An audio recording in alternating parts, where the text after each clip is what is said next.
Hello and welcome to another Tuesday night edition of the Nielsen Rating. The gang's all here. I've got my usual co-host, Depenzo, Northern English Bastards will be here. The Inside Man is also going to be joining us. It's even possible that the Gourd King could stop by later. Who knows?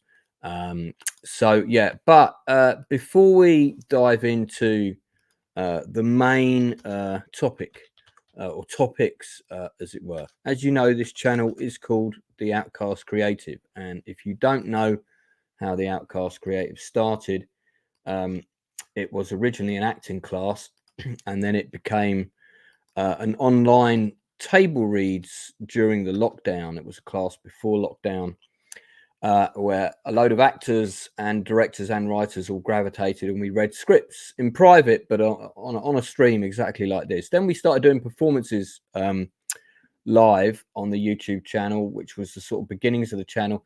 And now it's become what it is now. It's more of an entertainment sort of information on the industry. However, the Outcast Creative collectively are the people who took part in either those classes or those read-throughs, and I'm sad to report that we lost one of the creative this week. In fact, they passed away on Friday. So I just want to give a shout out to Terima Wainwright, who took part in some of the early Kent State readings and a couple of other things. She was very much a jobbing actress. This is her IMDb page, and in fact her career, she came to acting quite late, and her career really took off just in the last couple of years. She was going up for auditions all the time, and secured a couple of great roles on a couple of different things. Here she is in Piranha on the right. So sadly she passed away, 2 young children. So terrible news. So on behalf of everyone at the Creative, my heart goes out to friends and family. I have been in touch with the mother, and for those outcasts based in London who knew her, we'll be getting in touch with you about the arrangements and so on, because there will be a service that you can attend if you wish. So sorry to start on a downer, but I really wanted to get that.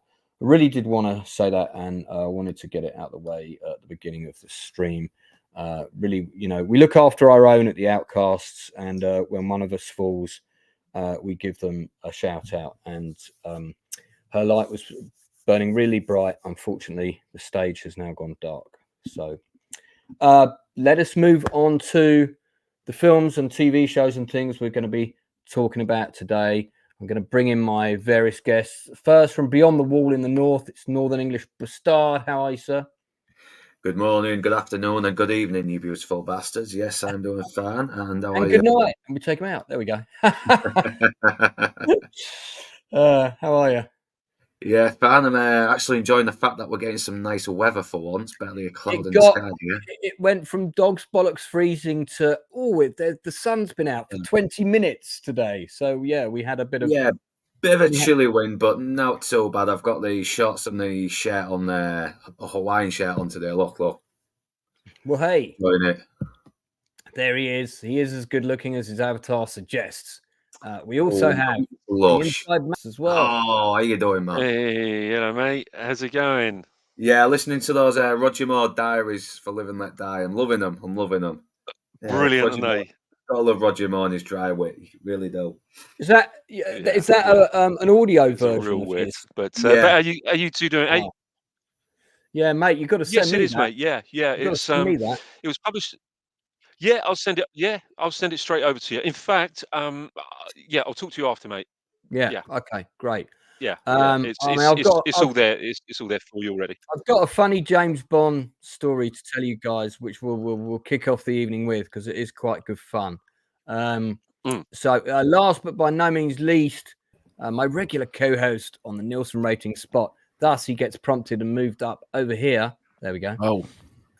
Hello. Yeah, video on cam, man. On cam versus off cam, bro. Yeah. I've been listening to Blue Jam every night while I'm trying to go to sleep. It's amazing. Blue Jam is fantastic.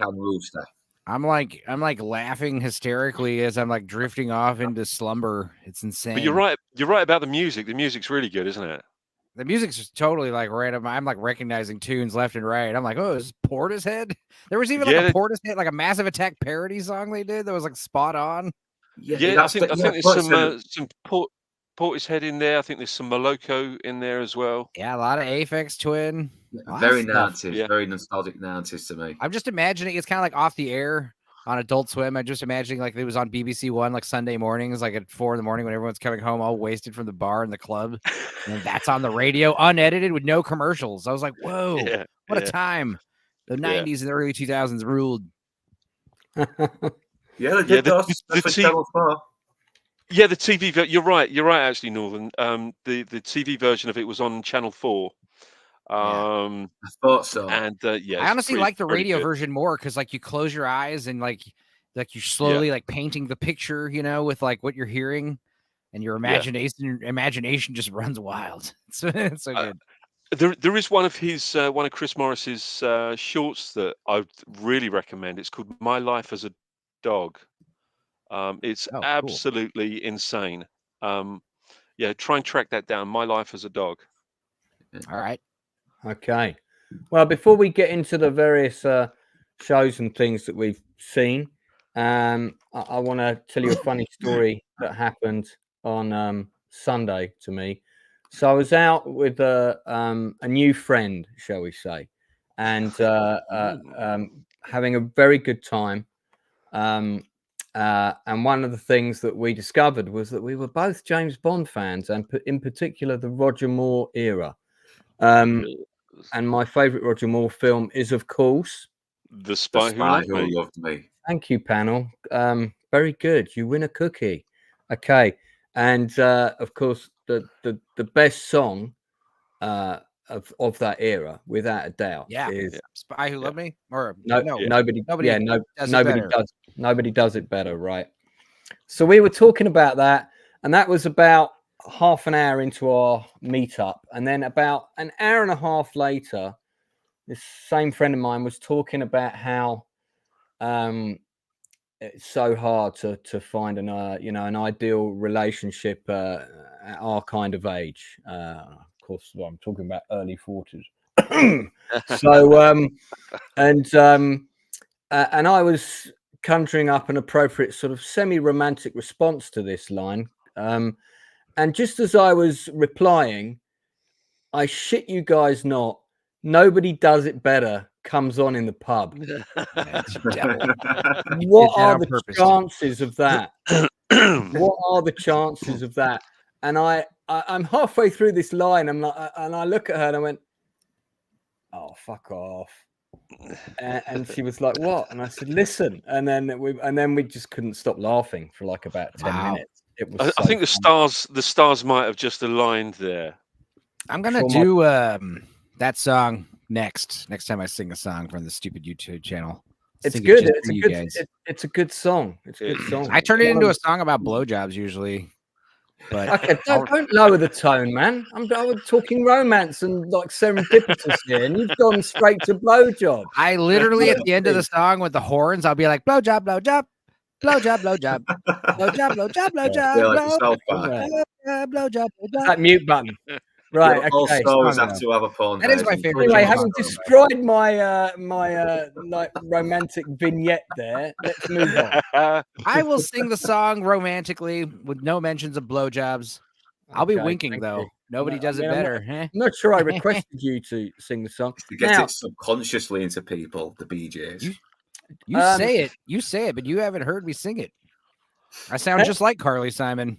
Let's just say hello to people in the chat before we get on to our first topic. We've got Nick's here, Drew Gordon's in the house. Some of our regulars are here. Atom, thank you guys for the RIPs for Tarima there, much appreciated. Canoli Sasquatch is here. Dan Candy's in the house.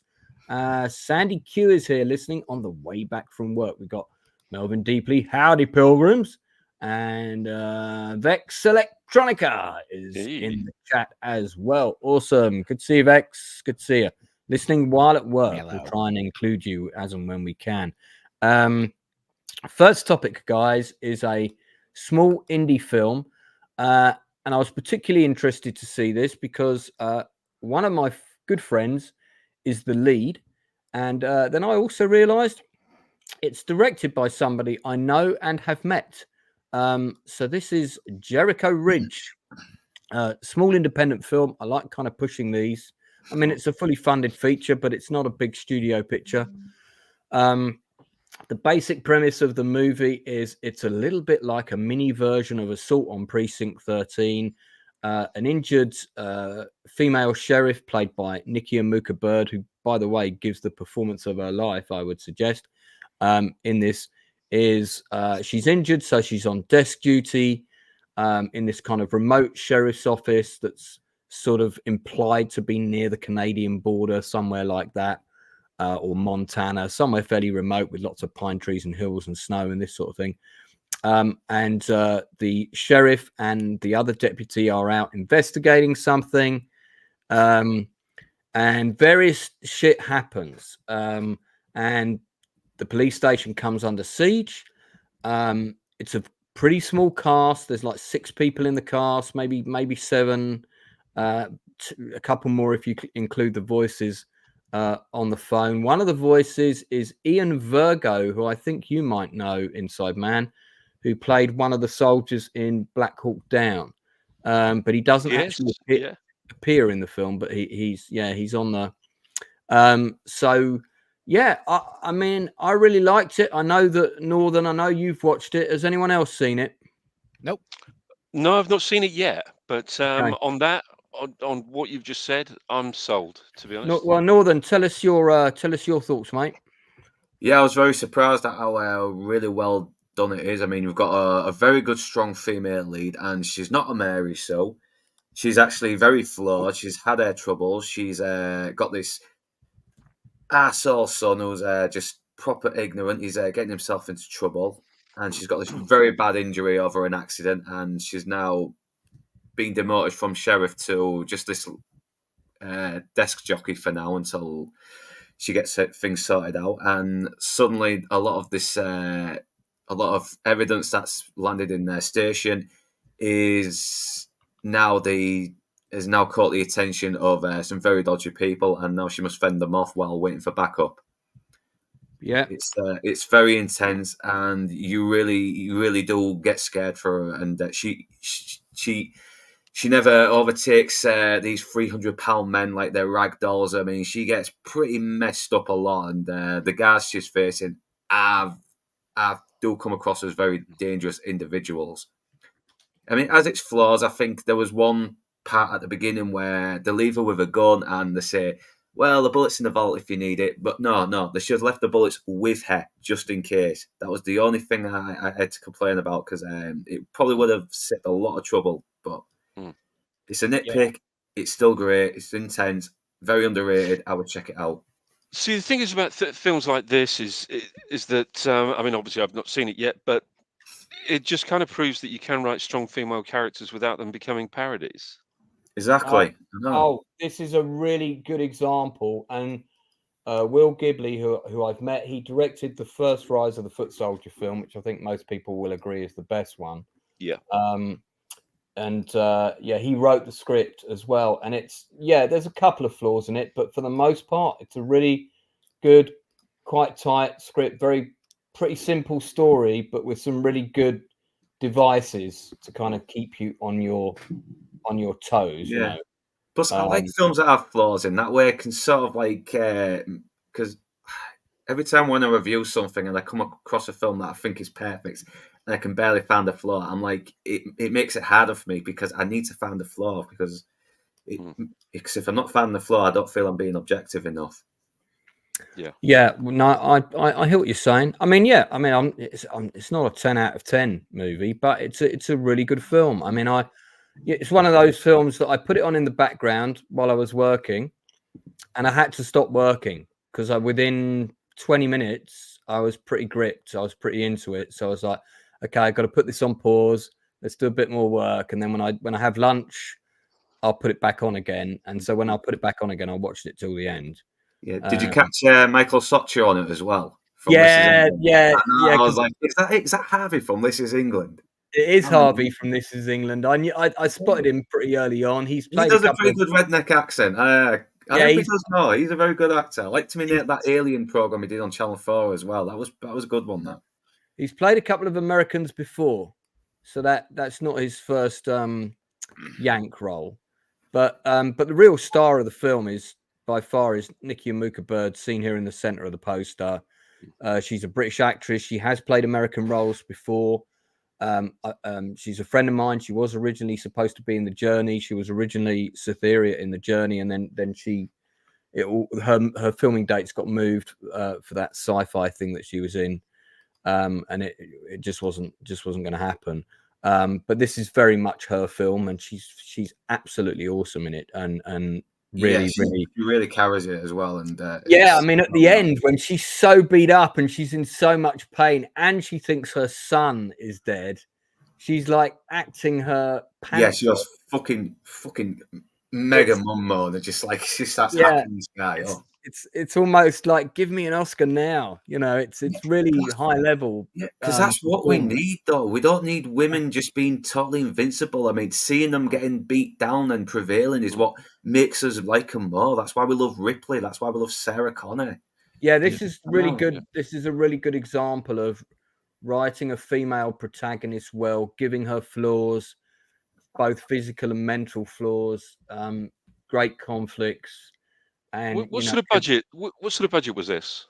Well, it was part of a film finance initiative to shoot stuff in, I think, Kosovo. So I think the whole thing was shot in Kosovo. Right. But I don't know is the honest answer. I mean, I would imagine probably around $1.5 million, something like that. It's going to be around $1 million, sort of, because it's pretty much 2 locations. 6 cast. It's great. I mean, it's a great idea. Somebody said this is Assault on Precinct 13, but with a female in charge and slightly less people in the cast. Okay, cool.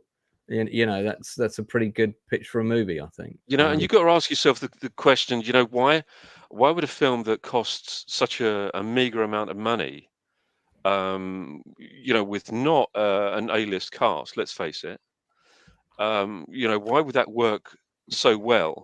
And the answer really to that is because they don't fucking overthink it. They make a linear story that, with decently written characters.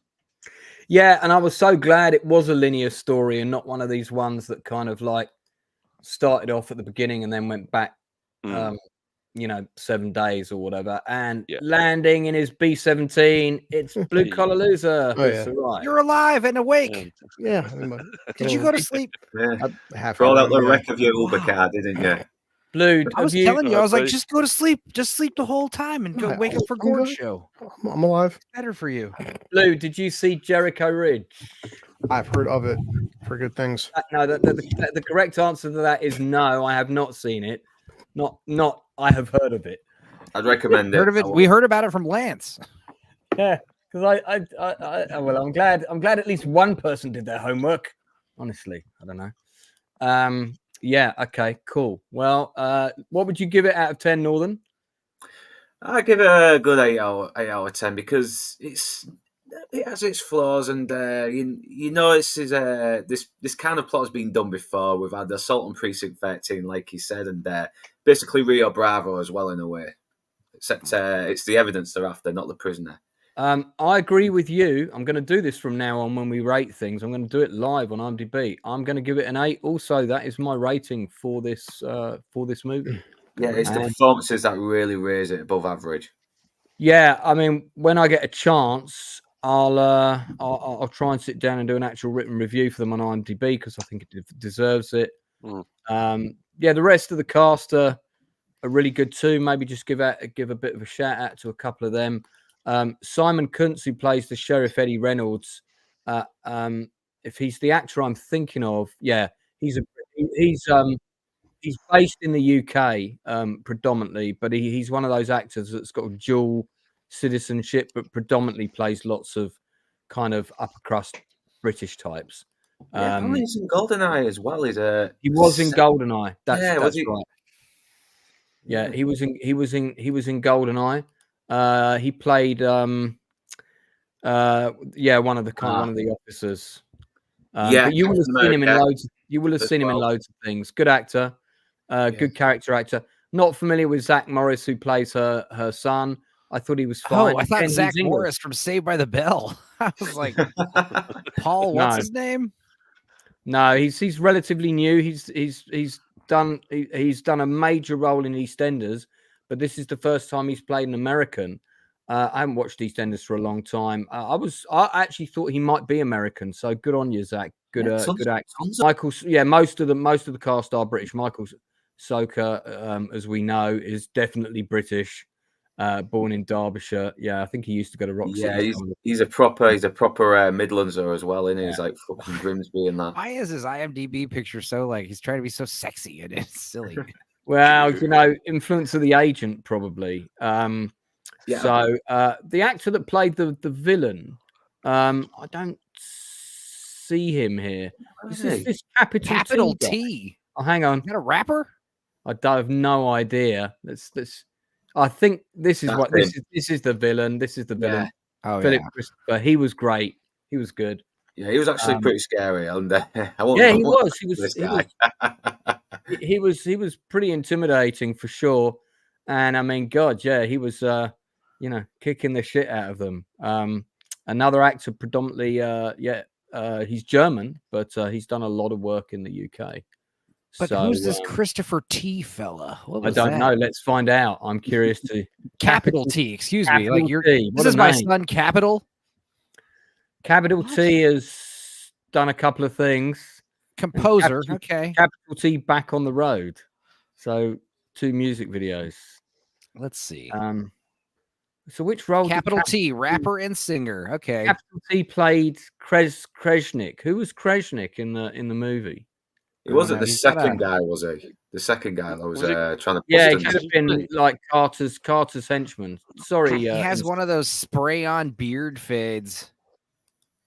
You got a photo of him? Can you get a photo of him, Mr. Penzo? Yeah, he's right here. Look, share my screen. 1 second. I don't know who this is. This looks like an AI person. Tarot Destroyer. Here, share my screen. Look at this images. Oh, okay. Yeah, he was like one of the secondary villains, basically. But you see this kind of this spray on beard here. You see, he looks a bit like the Tinder swindler in these pictures. He gets like someone to shave it with a razor, and then he fills it in with spray paint. Also, I love how when you look up his picture, you just get this over and over. You gotta think of search engine optimization when you come up with your rapper name, guys. Yeah. That's why my DJ name is Man Boob, spelled MANBEWB. He looks like a magician. Yeah. I mean, you could have just misspelled his name deliberately, like put an O where the A is, like capital T, something like that, just to make the search easier. No, because then they're gonna think you're a dummy who doesn't know the difference between capital and capital. It's not dumb, it's hip hop, all right, man. Right. Not spell with a K. Capital with a K. Nikki Amuka Bird, you would have also seen in Knock at the Cabin. There she is on the right. Old, which again, that was not a film as good as the sum of its parts. Was the Cabin in the Wood movie better? Cabin? No, not really. Avenue 5, she's great in that, and that's a great series. Actually, we need to do a Chew the Fat on Avenue 5. There she is in Private War. Quarry is a really underrated show that only ran for 1 season, which Damon Herriman is in, and I discussed it with him on the channel. It's worth seeing. There she's in Quarry. It's like a period drama thriller piece. Very good. And this is Nikki in Jupiter Ascending. This is the film that stopped her from being in The Journey. I feel bad for her now. I really do. She did actually say to me afterwards that she really wished, if it was, she was kind of annoyed that she couldn't do both. And that's the one where Channing Tatum is a dog boy, right? He's kind of got those jet boots. Yeah. And Mila Kunis. Yeah, okay, I remember. Yeah, that was a weird one. it's Loads a of weird. actors are ruined by that movie, though. Sean Bean, Mila Kunis, for God's sake. Who was the bad Even guy? her, He was even also Red- terrible. even Redmayne. Yeah. Yeah. My chair's gone down again. Oh, keep sinking this chair. I need to get a new one. Okay, well let's move on. So 8 out of 10 from both me and Northern for Jericho Ridge. If you haven't seen it, check it out. Also, I predict bigger things for Nikki Amuka Bird as well. She's a proper grafter and has been working solidly and non-stop for the last 10, 15 years. And it's really great to see her get roles like this now. So I'm proper chuffed.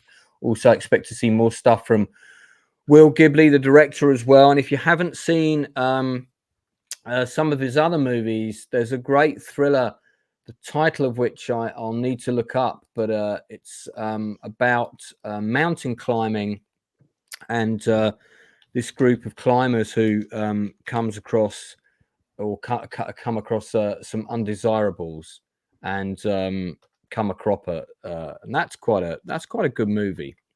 It's quite an underrated Sounds film. quite Deliverance.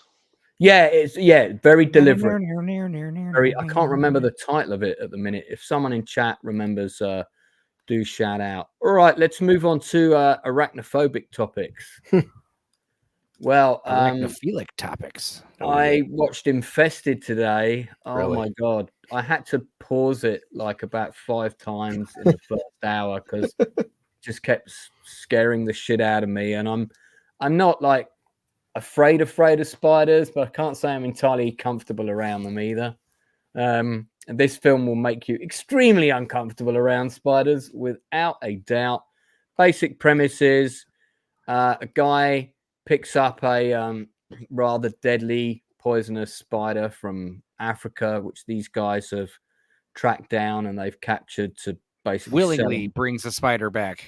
Sell on the black market. Well, they sell exotic. There's a big market for exotic pets, rare pets, and it didn't like just hitchhike on his backpack or something. No, it's not like arachnophobia. So it ends up basically being sold on the black market in France. This guy who lives in a sort of ghetto housing estate, he happens to collect these various creatures. He decides to buy it from this guy. Makes the mistake of putting it in a shoebox as a temporary accommodation. The shoebox has got a hole in it. It escapes. It multiplies rather quickly. Lots of bad shit happens. The police realize what's going on and they decide to lock everybody in the tower block and let them die. Yeah, it's pretty intense. I will say my personal gripe with it is I think that they fucked it in the last. I need to watch my language. They fudged it in the last 20 minutes. For some reason, I'm going to get into some spoilers here, so skip ahead if you're watching the playback. But for some reason, they decide to make the spiders go stupidly ginormous. I don't mean like giant spider invasion ginormous, but you know, like this the size of a big. like, and I'm like, bigger than a football.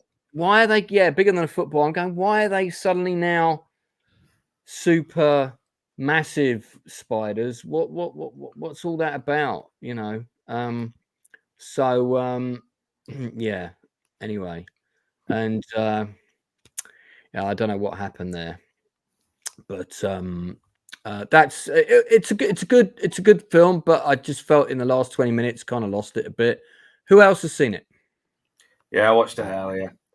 Okay, I thought it was fine. You know, it was, well, I don't think it was the best film ever. It had some very suspenseful moments, but there was times where I just couldn't see what the bloody hell was happening because of how it was shot.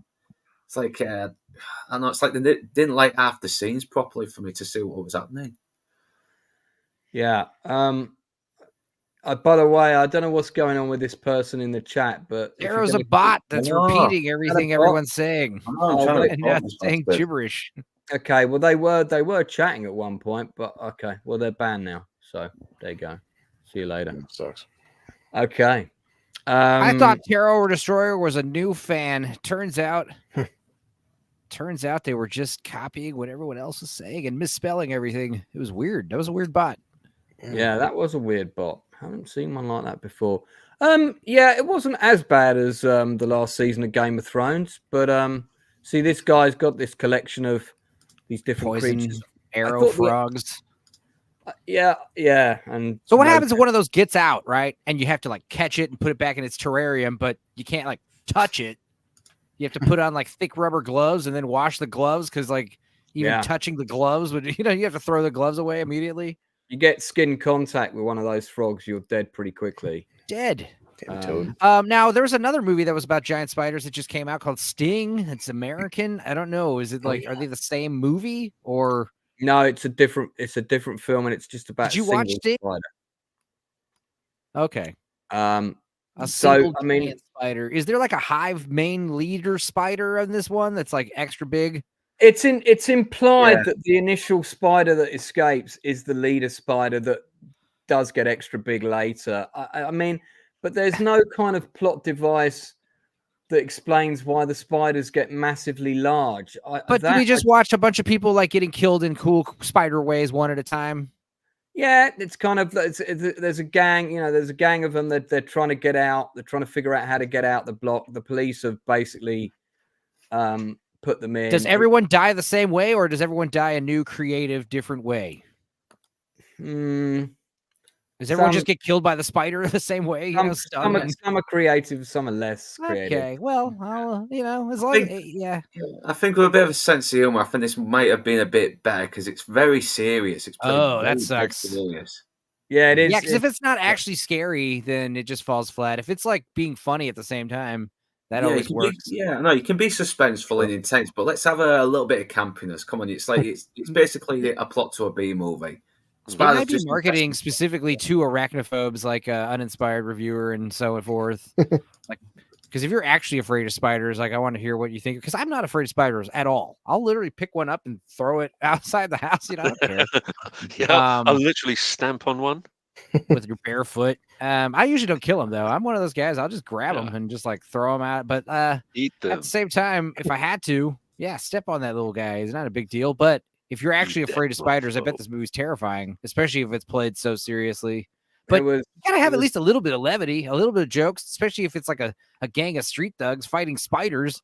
It's just such a silly premise, you can't take that too seriously. Yeah, I thought it was pretty well acted. The cast did very well. It's well shot. The spider effects are good because there's obviously some CGI. And I think the spider effects are really good. The makeup effects are really good. Some people die when they get bitten. There are some people you don't kind of see. Like bleeding out of your orifices, or is it like a neurological poison where you twitch and go into seizures? They actually want to lay eggs in your body, and then they start pulling out your mouth and shit. So it's okay. That's okay, I guess. Delicious. Yeah, because then you get more spiders every time someone dies. So yeah. Yeah, I mean, very quickly as well. That's why they're able to infest in a matter of like hours. Right. Yeah, there were a couple of things there that I didn't buy into. One was the rate at which they multiplied was never properly explained.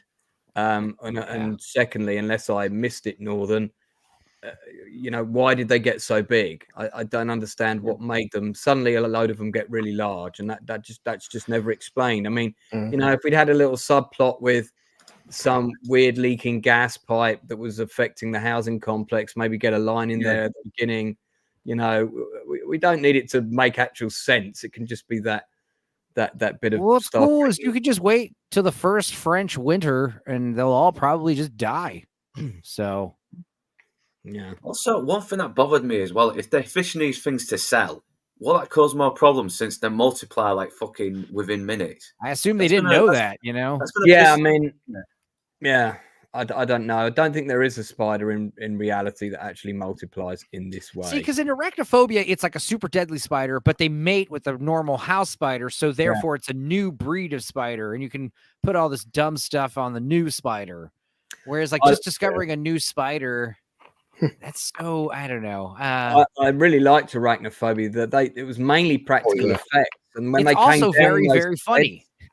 Yeah, you got John Goodman as well. Just having the Julian Sands, rest in peace. He's watched that 2 weeks ago too. Recently, it's a good movie. Yeah, he's really like kind of creepy in that, isn't he? Sort of because he's like in love with them as a species. Yeah, haven't you seen Boxing Helena? He's creepy. The Warlock movies. I've seen the Warlock movies. He knows his strengths as an actor. But here's the thing: giant spiders. Yeah, I mean, just torch the house, run out of there, get out of there. I mean, why are they locked in the apartment?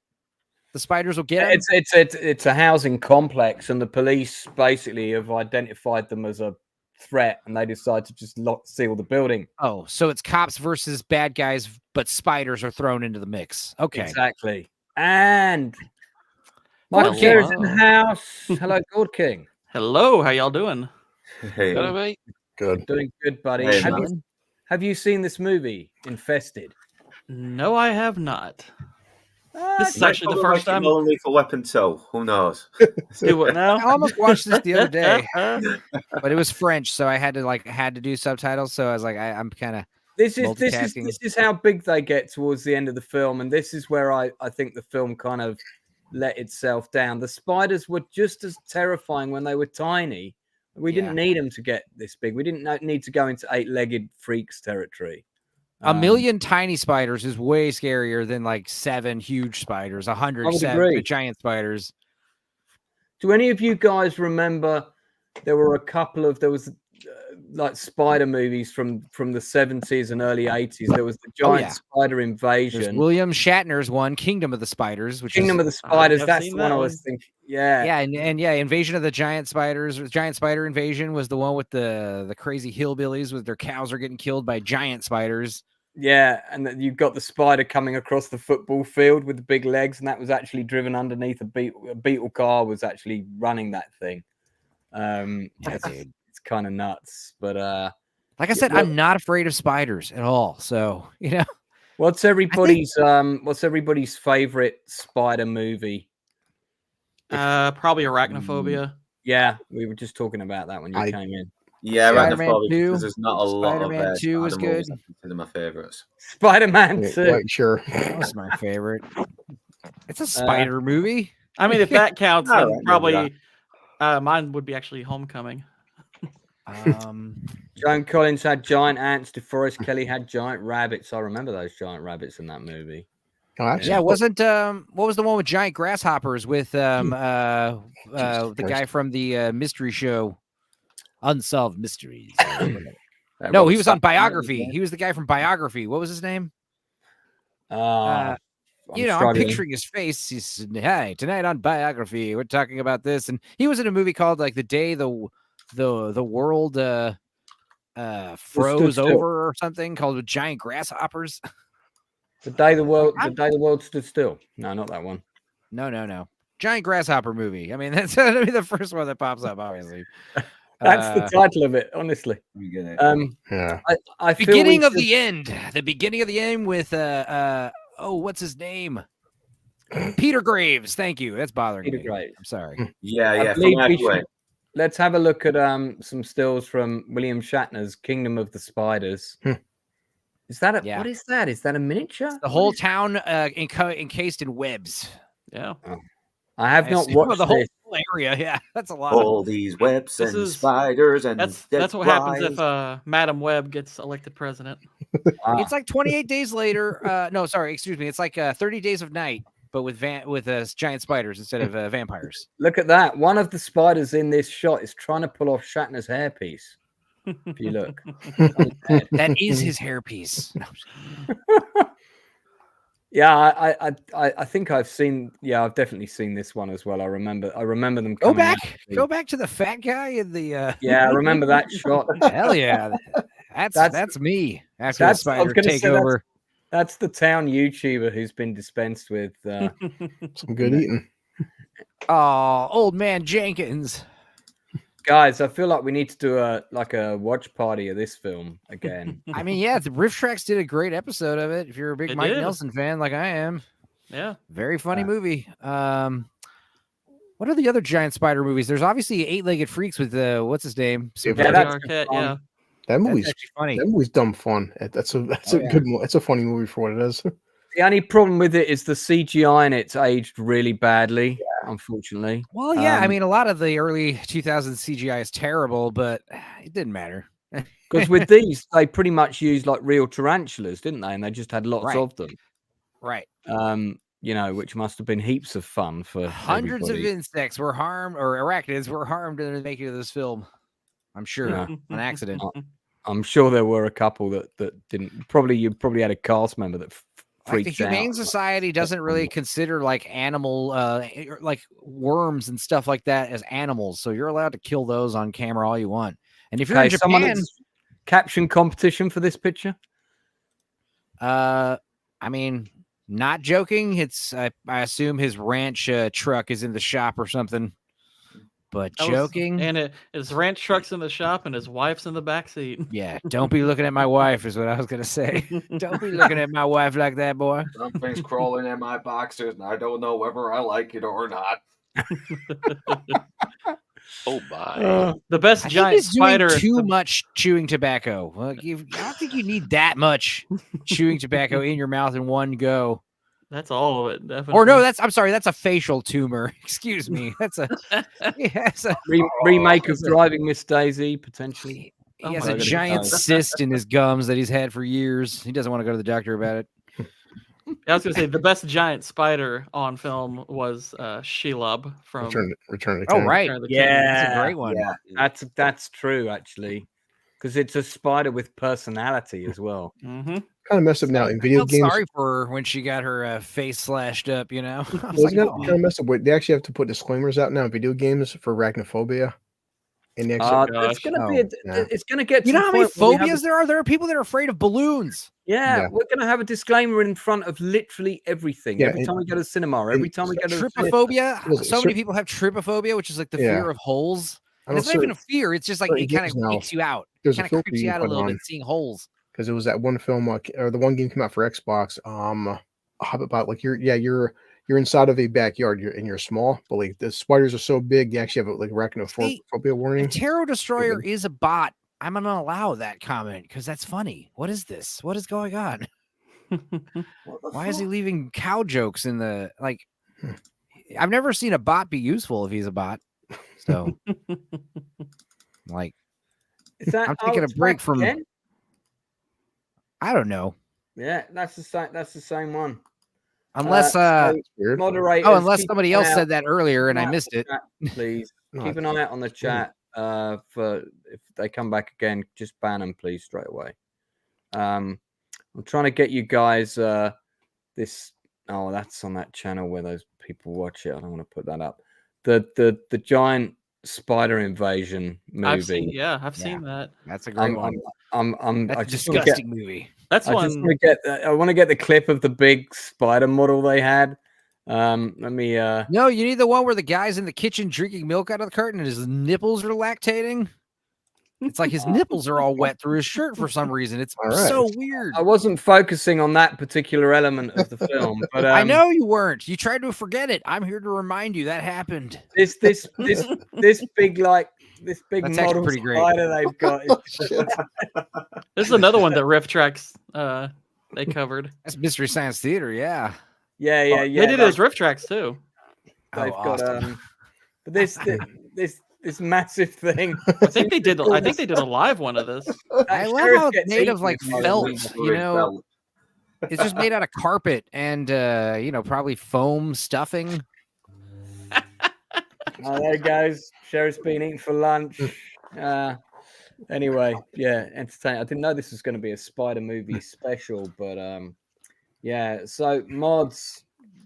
I've had to ban this guy 3 times, so let's. Obviously he's duplicating himself. I mean, it doesn't matter, but I mean, at least now he's contributing to the conversation somehow with funny movie quotes. Well, indeed. At least it's not like check out LinkedIn profile. Anyone see that sci-fi classic, Lavalantulas? No. What? Lavalantulas? Yeah, it was Lavalantulas. It was a Steve Gutenberg film. There were lava spiders. See if you can pull up the trailer for that, and we'll have a look at it. Yes. Okay, so Inside Man, have you seen anything new or old of recent times you would like to recommend? Yeah, I've actually watched I say a recently discovered film. It was rediscovered sometime last year. It was a 1973 blaxploitation movie called Solomon King. Rings bells. It's it was lost for many years. They rediscovered a print somewhere. Then after they did a very mediocre restoration of the thing, apparently the wife of the director rediscovered the actual original neg in her garage. Right. Anyway, it's a terrible film, but but It's a terrible film, and it's a big but. It's absolutely hilarious. It's so funny. So it's one of those movies that's so bad that it's good, kind of. It really is. I just love the fact that there's this Arab princess in it called Princess Aniva, and she kind of speaks with like this quite nice sort of American accent. She's supposed to be from some Arabian country somewhere or other, and then all of a sudden she starts lapsing into this real sort of New York kind of accent. And she's from the mysterious East, and her cousin who's trying to kill her. The guy can't do an Arab accent. He kind of ends up doing like this bizarre kind of Mexican accent. So he's kind of speaks like this. I want to kill Princess Aniva. Go to kill her now. It's terrible. It's absolutely. I mean, it's shocking, but it's got a really good theme tune to it. The opening theme tune is a real sort of kicker, yeah. But it's great for a pissed up watch if you want to have a few. I don't know if you can hear the person shouting outside my window. It's some mad woman running down the street. I'm so tempted to go out and tell him to shut the F up. Can you hear it? I can vaguely hear it. I can't. Oh, yeah. They sort of it got louder as they went past. Now it's getting fainter again as ranting down the street. Interview them. I was gonna say, I wonder if Solomon King is as bad as the guy from Harlem. Well, guy from friends Harlem. call him King. His enemies call him Tough. The guy from Harlem is hilariously inept. Is it? I mean, some of these.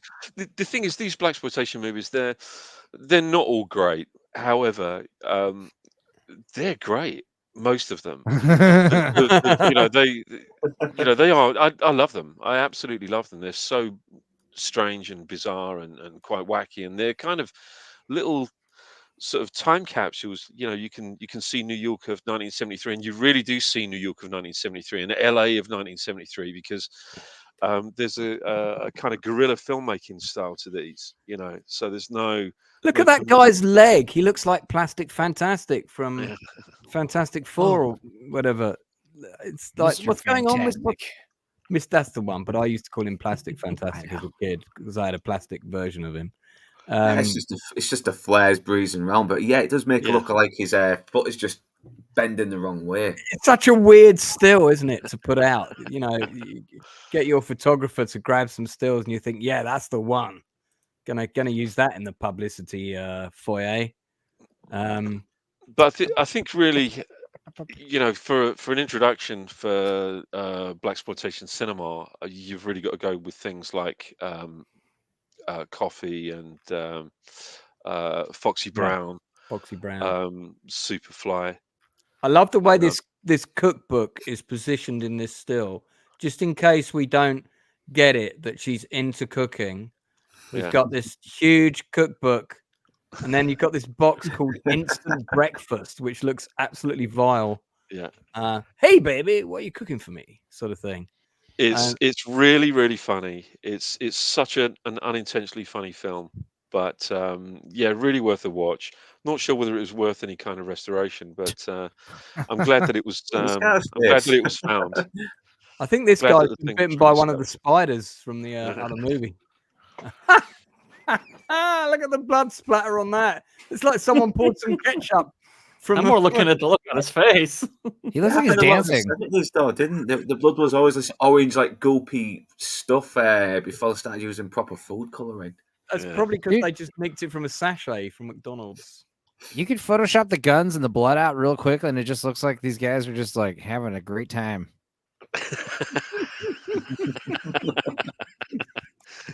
It's a good little movie if you really want a good laugh. But I here's a feel little like question. I do Sorry, need go to on. watch this. I feel like I do need to watch this.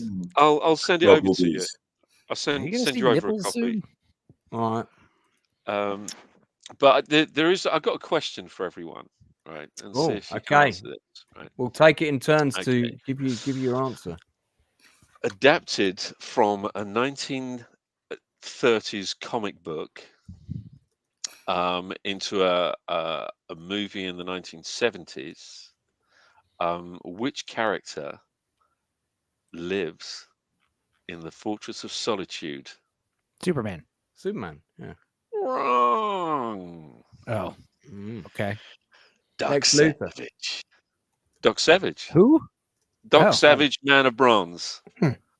Okay. You must remember. Yeah. Do you remember the film, Lance? Doc Savage, Man of Bronze with Ron Eli? Vaguely remember it. Seem to recall it wasn't very good. It was again. It was one of those films that was. It was kind of pretty poor, but it's very, very tongue in cheek. I mean, I think if you watch it now, there's a lot of unintentional irony in there. It's actually pretty good. It's not a bad movie. And Ron Eli used to play the TV version of Tarzan throughout the 70s. And he was absolutely ripped, this guy. Perfect for the role. But it's a good little movie. It's so I'm having a little bit of a nostalgia kick. So, going back to these 70s movies, I think again this was 1973. Right. It's not great, but it's worth a watch. Gord King, now I've seen these pantaloons. I know what I'm buying you for Christmas, man. So, did any of these actors ever do anything else? Sal Watts, did we see Sal Watts in anything? You'll probably see them right across the board on some of the cheaper blaxploitation movies. Right. But I mean, if you're really looking for, good blaxploitation team ups, then you've got, I think I mentioned it the other week, Three the Hard Way, which has got Jim Kelly, Jim Brown, and Fred Williamson. It's kind of like the Expendables of 1973, but blaxploitation. Yeah, that sounds like one we got to see for sure. And there's the torture scene is probably the best torture scene you'll ever see in any movie, with these three chicks. Okay. Yeah, it's a good. Let's just say it's the kind of torture that men pretend they hate. Yeah. Oh yeah. no! Stop. Wink. There's loads of skin. Damn, we can't get Sal Watts on for an interview. He's no longer with us. Passed in 2003 at the young age, relatively, of 63. He was married to Belinda Burton Watts. She's also got an IMDb page for only being Jasmine in Solomon King. I'm guessing that's maybe where they met. Well, never mind. I'm sure she had other skills. Stepenzo, what else have you been watching? You want to hear about the new stuff or the old stuff? Let's do a new one. I watched Love Lives Bleeding. It was super badass. It was basically the best lesbian movie I've ever seen. Oh, I've seen the poster for this. Yeah. It was basically the incredibly true adventure of two girls in love plus Drive, and it was literally on steroids. It was awesome. How is it not called Love Les Bleeding? Shut up. Oh my God. Right. This is the first time I ever found myself attracted to a muscle mommy. This lady's got it going on. So she was very imposing, huge muscly woman. Basically, it's like a story of like this girl, Kristen Stewart. She's like a little custodian at a gym, and she starts this love at first sight type relationship with this vagabond gym trainer she's training to be into a bodybuilding competition in Vegas in a few weeks, but she's just laying low in some small town, going to this gym. And yeah, they hit it off instantly and immediately start doing steroids and becoming like a lesbian couple. And she's like training her to get big. Meanwhile, there's this like crime element because they both have like shady pasts and something to do with Kristen Stewart's father, who's played by Ed Harris. He's basically some kind of local gun runner, mobster guy. And it just really escalates. And it turns out both of these women are insane and very violent. And it was not your typical love story at all. But yeah, I was also extremely impressed by this very large woman. She wasn't like CGI'd. And the movie is a little weird. There's a lot of close-ups. Like, I guess she's on steroids, right? So they do a lot of close-ups of her muscles, and they get like really. I think they swapped her out with like men muscles at certain points because like all of a sudden her arm is like she starts like literally hulking out at points in the movie. It's like got this body horror element, and it's very violent. This is Ed Harris, is it not? In this, yes, yeah. Ed Harris is great. I thought all the actors did great. The setting was nice and original, and the cinematography was excellent. The lighting's great. A lot of red. The color red is just so on point in this one. Almost had like a horror element, kind of like Drive. Like I said, kind of like Drive. But I like that shot. That's a great shot. I know some people were lobbying for this girl to play Abby in the Last of Us show. She should play. She should play. She should play Wonder Woman. She should play. Who else could she play? That's like. Oh, this is what a She-Hulk should have looked like. She looks a bit like Zendaya, but like really bulked up, like a bulked up version of Zendaya. Yeah. Like I said, it was basically that incredibly true story of two girls in love, but with like this hardcore, dark crime element to it. It was awesome. I love the way this is a very like 70s gay gym t-shirt that she's got on, the muscle man with the tash. I want to say now that I'm thinking about it, probably takes place in the 70s or 80s. Now, Well, looking at the fashions and stuff, that's entirely it's one of those movies that I realized, like, it could just be retro, but then you realize, like, I don't think there was a cell phone in the entire movie. Yeah, I think it's set in the 80s. That's cool. It was cool. Like that shot. Yeah, well, when you get a lot of great shots. One of the shots, she was wearing this very sort of garish 80s gym clothes in one of the shots she shot earlier, and it looks. I'm guessing it is in the 80s, probably early 80s, maybe. So, Northern, you've seen it as well? No, I haven't. I've just I've heard. I recommend it. I highly recommend it. It was good. That's right, Northern. You're forgiven because you've seen two of the films I suggested for you. So, has anyone else seen Love Lies Bleeding or just Stupendous? Anyone? No, anyone? I have Bueller? not. Anyone? Bueller? No.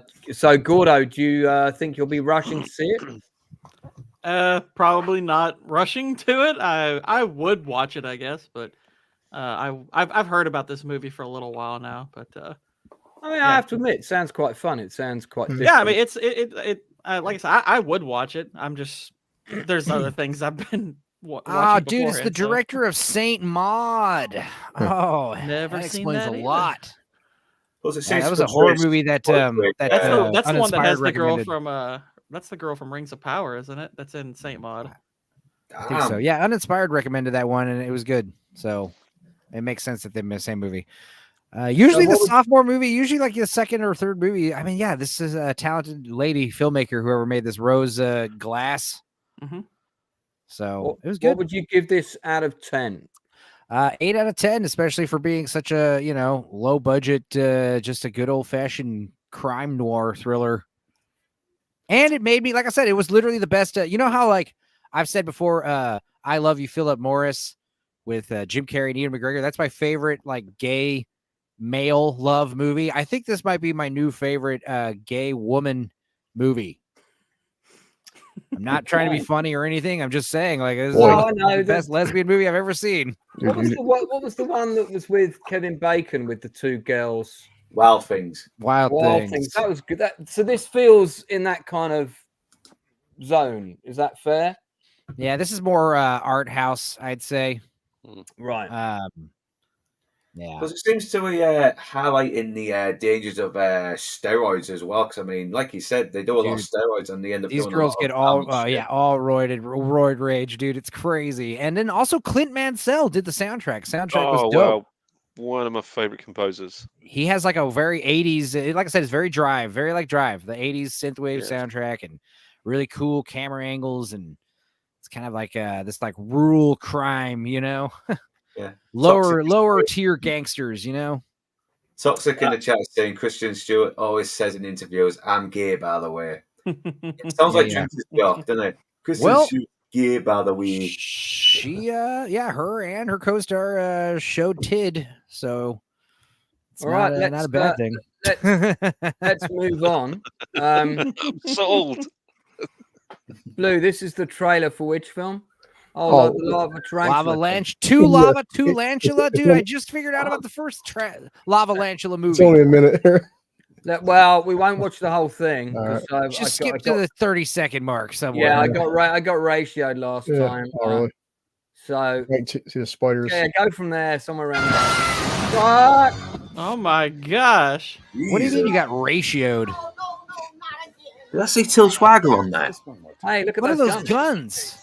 What guns? Cool. Just like Rocket and Tubbs.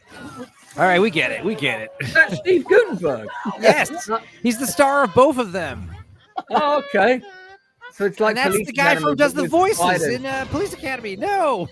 Okay, that's enough. So you said the last time you shared a trailer, you got ratioed, or you mean you got copyright?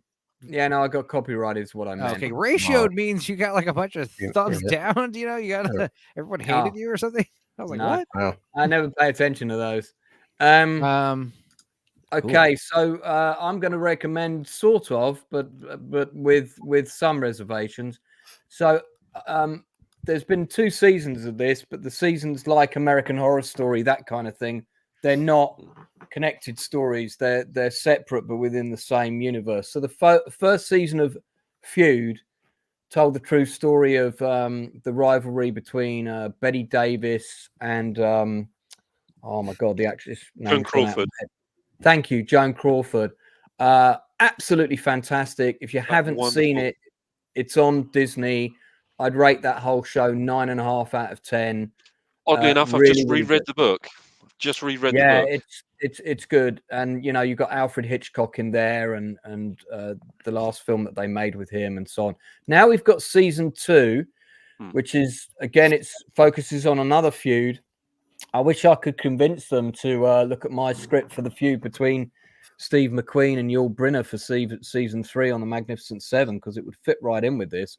But so this is Truman Capote versus the Swans. If you don't know the backstory to this, Truman Capote was in the process of writing his last book, and his last book was going to be about a series of bickering, upper-class, self-entitled New York women who were all based on his lunch club ladies that he went out with every week, who wined and dined at the best places in New York, and he was part of that whole scene. And he released some early sections of the book to a New York magazine, and people were able to pick out who the characters were, even though he didn't use their real names. So he upset everyone to a great degree, and unfortunately for him, the Swans, as they were collectively known, started to freeze him out.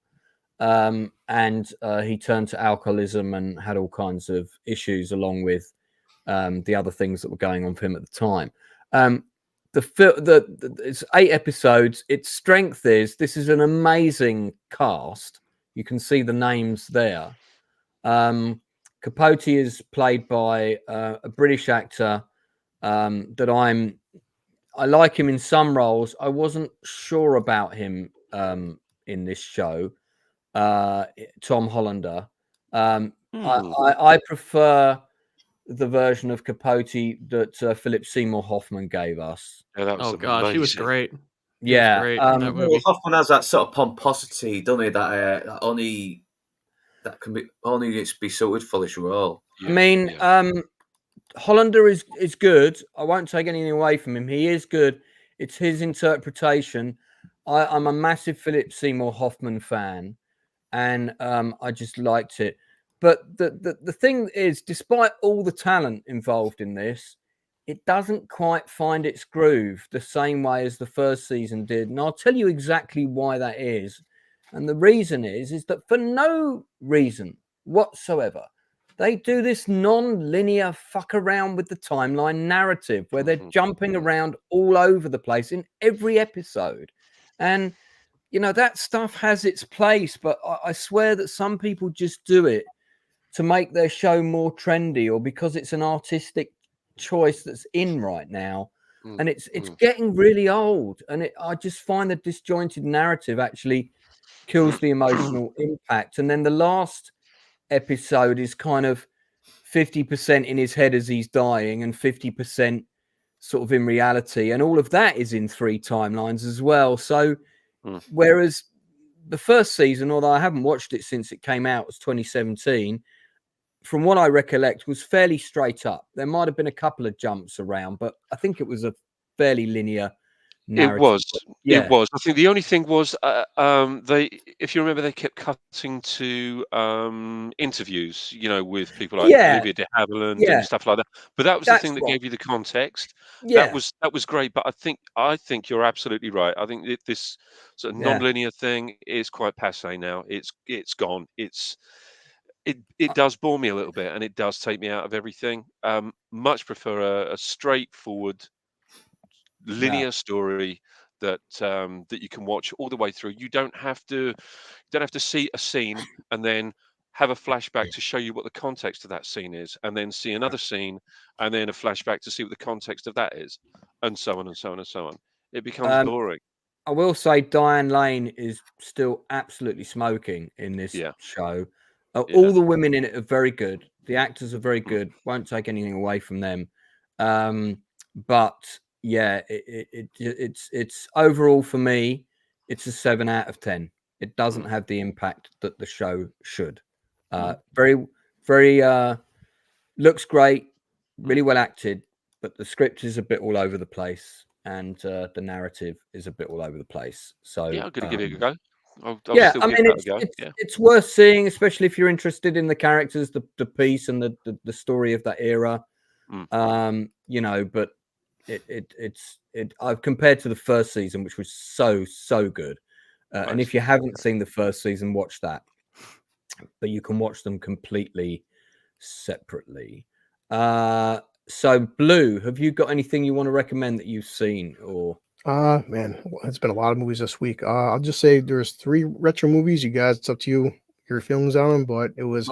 Tell me, just give me one that you've seen that you want to talk about. I mean, me and Lord Toxic, Alien 40th anniversary for Alien, and for my first time seeing it in theaters, I cannot recommend it enough. And I'll say forever, it's one thing seeing things in my lifetime on my TV, VHS back in the day, versus the first time in theaters. And man, even at 40 years old, some movies just hold up in the theaters, mostly because practical effects. It's like they do not age. That's a good thing. You know, CGI does age with practical effects. They look as good in 2024 as they did back in 1979. So, I mean, it's one of the most beautifully shot and beautifully crafted films. You know, it really is like walking through an art gallery. I sent Blue Collar the collative learning video that he just did about the you know, the way that the movie disorients you with all the strange, you know, set design. Everything's overly complicated and stuff. Yeah. A lot of movies, like sci-fi movies, they'll make the ship overly complicated because they saw it in Alien. But the reason why the ship is overly complicated and super dark is because it adds to that horror element. You don't know what they're walking in. Everything looks so foreign. Yeah. Everything looks so strange. And then also the flickering lights and the smoke and all the stuff. Like when you do all these things at once, it really freaks you out, you know, and the loud noises. So it helps establish their point of view as well, because you're just discovering this yourself along with them, and it helps it become more immersive. Did you see the director's cut, Blue, or was it the original? It was just the original. Well, to my knowledge, the original theatrical cut. Well, if it was the director's cut, you will have seen a shot of Dallas cocooned in the wall. And Strangely, I will just a slight correction. The Ridley Scott had said that the theatrical cut was the director's cut. right. That Yeah. the extended he version. He said the same thing about Gladiator when they did an extended cut of that. Right. Yeah. So the extended cut of extra, Alien is what? It's basically it's all of the the tiny little curiosities that were on the cutting room floor that he kind of put in. Eggification was the big thing, like the idea that the creature doesn't kill you, it turns you into another egg. Yeah, and it's like that's like something that they deleted, and because of that, that's why we got Aliens and the Queen. But like that's such a weird choice, and similar to I think the reason why I like Ridley Scott's earlier 80s movies is because he was working with the specific editor and a specific DP. Terry Rawlings. Right. And that's the thing. I really think that's part of the strength of his earlier movies. And then like one of the things that's similar to Blade Runner is even though there's not a lot going on in the plot of Alien, there's so much like visually happening. Yeah. There's so much information, even though it's like weird, background elements in the set. And when you watch it on DVD or especially on the big screen, I'm sure it's like you could see all these little details, that you didn't notice or make out earlier. Yeah, definitely. I used to know. I beg your pardon. I used to know Peter Voisey, who was the sculptor with Giger on Alien. Cool. Actually worked with him a couple of times on a couple of different projects. I think it was one was Interview with the Vampire. I think was the last time I saw him, and also on Eric the Viking. But he was kind of like a little bit of a hero of mine because he co-sculpted the space jockey with Giger, or rather he actually did sculpt the space jockey with Giger, and he kindly gave me a pile of original Polaroid photographs of all of his stuff from Alien. So I've got a stack of these Polaroids of the space jockey, sort of in him sculpting it, and Giger is in the frame as well. So, wow. And of the what's the other thing? The derelict, the derelict miniature, derelict spacecraft miniature. So he was sadly he's no longer with us, but he was an amazing man, and met Giger a couple of times, and I know a lot of the effects guys that worked on this movie. Awesome. Pretty well, actually. What's but funny is, what an amazing crew. I saw Alien and Aliens, the whatever you want to call them, extended cuts or whatever. Yeah. At a double bill at the Prince Charles in 2021. Nice. And we took my ex's niece, the older niece, to see them. She had literally just turned 18, actually, funny enough. And I was like, right, you're coming to see Alien and Aliens. And she'd never seen them before.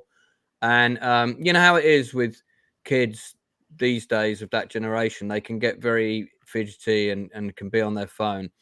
And for the first sort of 10 minutes of Alien, because I was kind of at the corner of my eye, I was constantly looking at her to see if how invested she was. She was a bit restless, right? Until he gets the face hugger, and right from that moment on, she was like, "What the fuck? What's going on here?" And she was really into it. And then my ex-partner actually was like, right, we've seen the first one now. Come on, let's go. And she was like, no, I want to see the second one. So fortunately, we got to stay for Aliens. But seeing them both together on the big screen, and that was the first time I'd seen the extended cut of Aliens on the big screen with the sentry gun sequence, which is a sequence I really wish they'd left in. Yeah, that was the director's cut.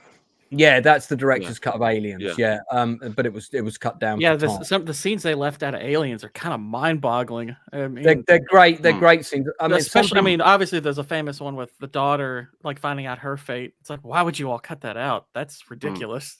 Yeah, it adds a lot of context as well to the relationship she forms with Newt in the second one.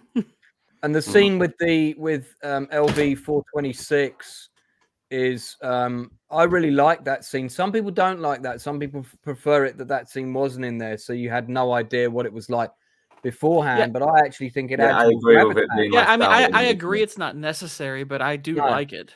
I like it because it's like, where's everyone gone? You know, it just gives it a bit more. And then I you don't see think they the overplay their other- hand in that scene either. I No, mean, they really no. just show Newt's father has a face hugger, and that's pretty much it. And then you get there and you're like, oh crap, you know, it's like it's I think with gone nuts over here. Aliens, it was like, look, this is a badass movie, but we want more screenings. So if you cut out 20, 30 minutes, It's you exactly can that. squeeze in Yeah. an extra screening at the end of the day. So Exactly. it's like you have to cut 30 minutes. What do you cut? You cut probably Hadley's Hope and the Newt's mother stuff. You can't cut the boardroom scene. You can't cut any of the big action with the aliens, you know. Well, they Yeah. cut the turret scene out. That The turret scene is one of the tamest of the action scenes, but it's Yeah. awesome. Yeah. Well, yeah, the context it adds to what they're up against is excellent. I mean, you've got these turrets, and they're like, okay, this should take care of a lot of. And it's like, wow, they run out in no time. You're like, crap. It kind of See, brings I didn't. calls back Newt's thing where she says it won't make any difference. See, I wasn't particularly keen on Aliens until I actually saw the director's cut. It felt to me like there was definitely something missing, you know. And I saw it on its opening weekend, and I kind of hated it. I really did hate it. Wow. Purely because I think purely because Alien is my absolute favorite movie. It's right up there. You know, Was like everyone around you like excited and loving it, and you thought they were all dummies? Yeah. You were like, what's wrong with you people? Yeah, me and my mates came out of the cinema, and they're all like, "Fuck, this is amazing!" And I've gone, "What a pile of shit." You ought to watch Cannoli Sasquatch's Lethal Weapon 2 stream last night, because that was me. Because I think that movie's terrible. Are you talking about Lethal Weapon 2? Yeah, it's awful. It's an awful movie. Mate, I agree with you. I don't think that's a good movie. Thank you. When it came out, their lines in the sand are being drawn. This Lethal Weapon 2 debate. Yeah, you were getting it from all ends. From Toxic is on, and this was Sunday was my first time actually watching it. And I was stoked because, you know, it has a really good reputation. There's a lot of people say it's their favorite Lethal Weapon. And I love the first one.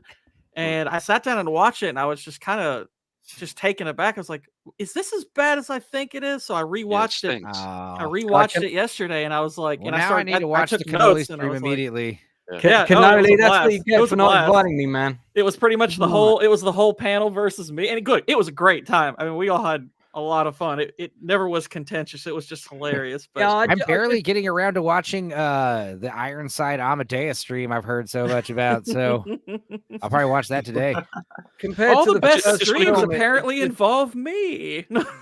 Compared to the first film, it's nowhere near as good, and the script is nonsense for the second one. It is literally how can we fit as much action and gags in? Yeah, and really that's how Gord was. That's how Inside Man was about aliens. I see. Yeah, he was the odd man out. Strange. Yeah, like when I rewatched Lethal Weapon 2 yesterday, I was just like, I'm gonna take some notes, because if it's as bad as I think it is, I know I'm gonna have to make a case, because I have a feeling I'm gonna be on an island, but I'm not gonna.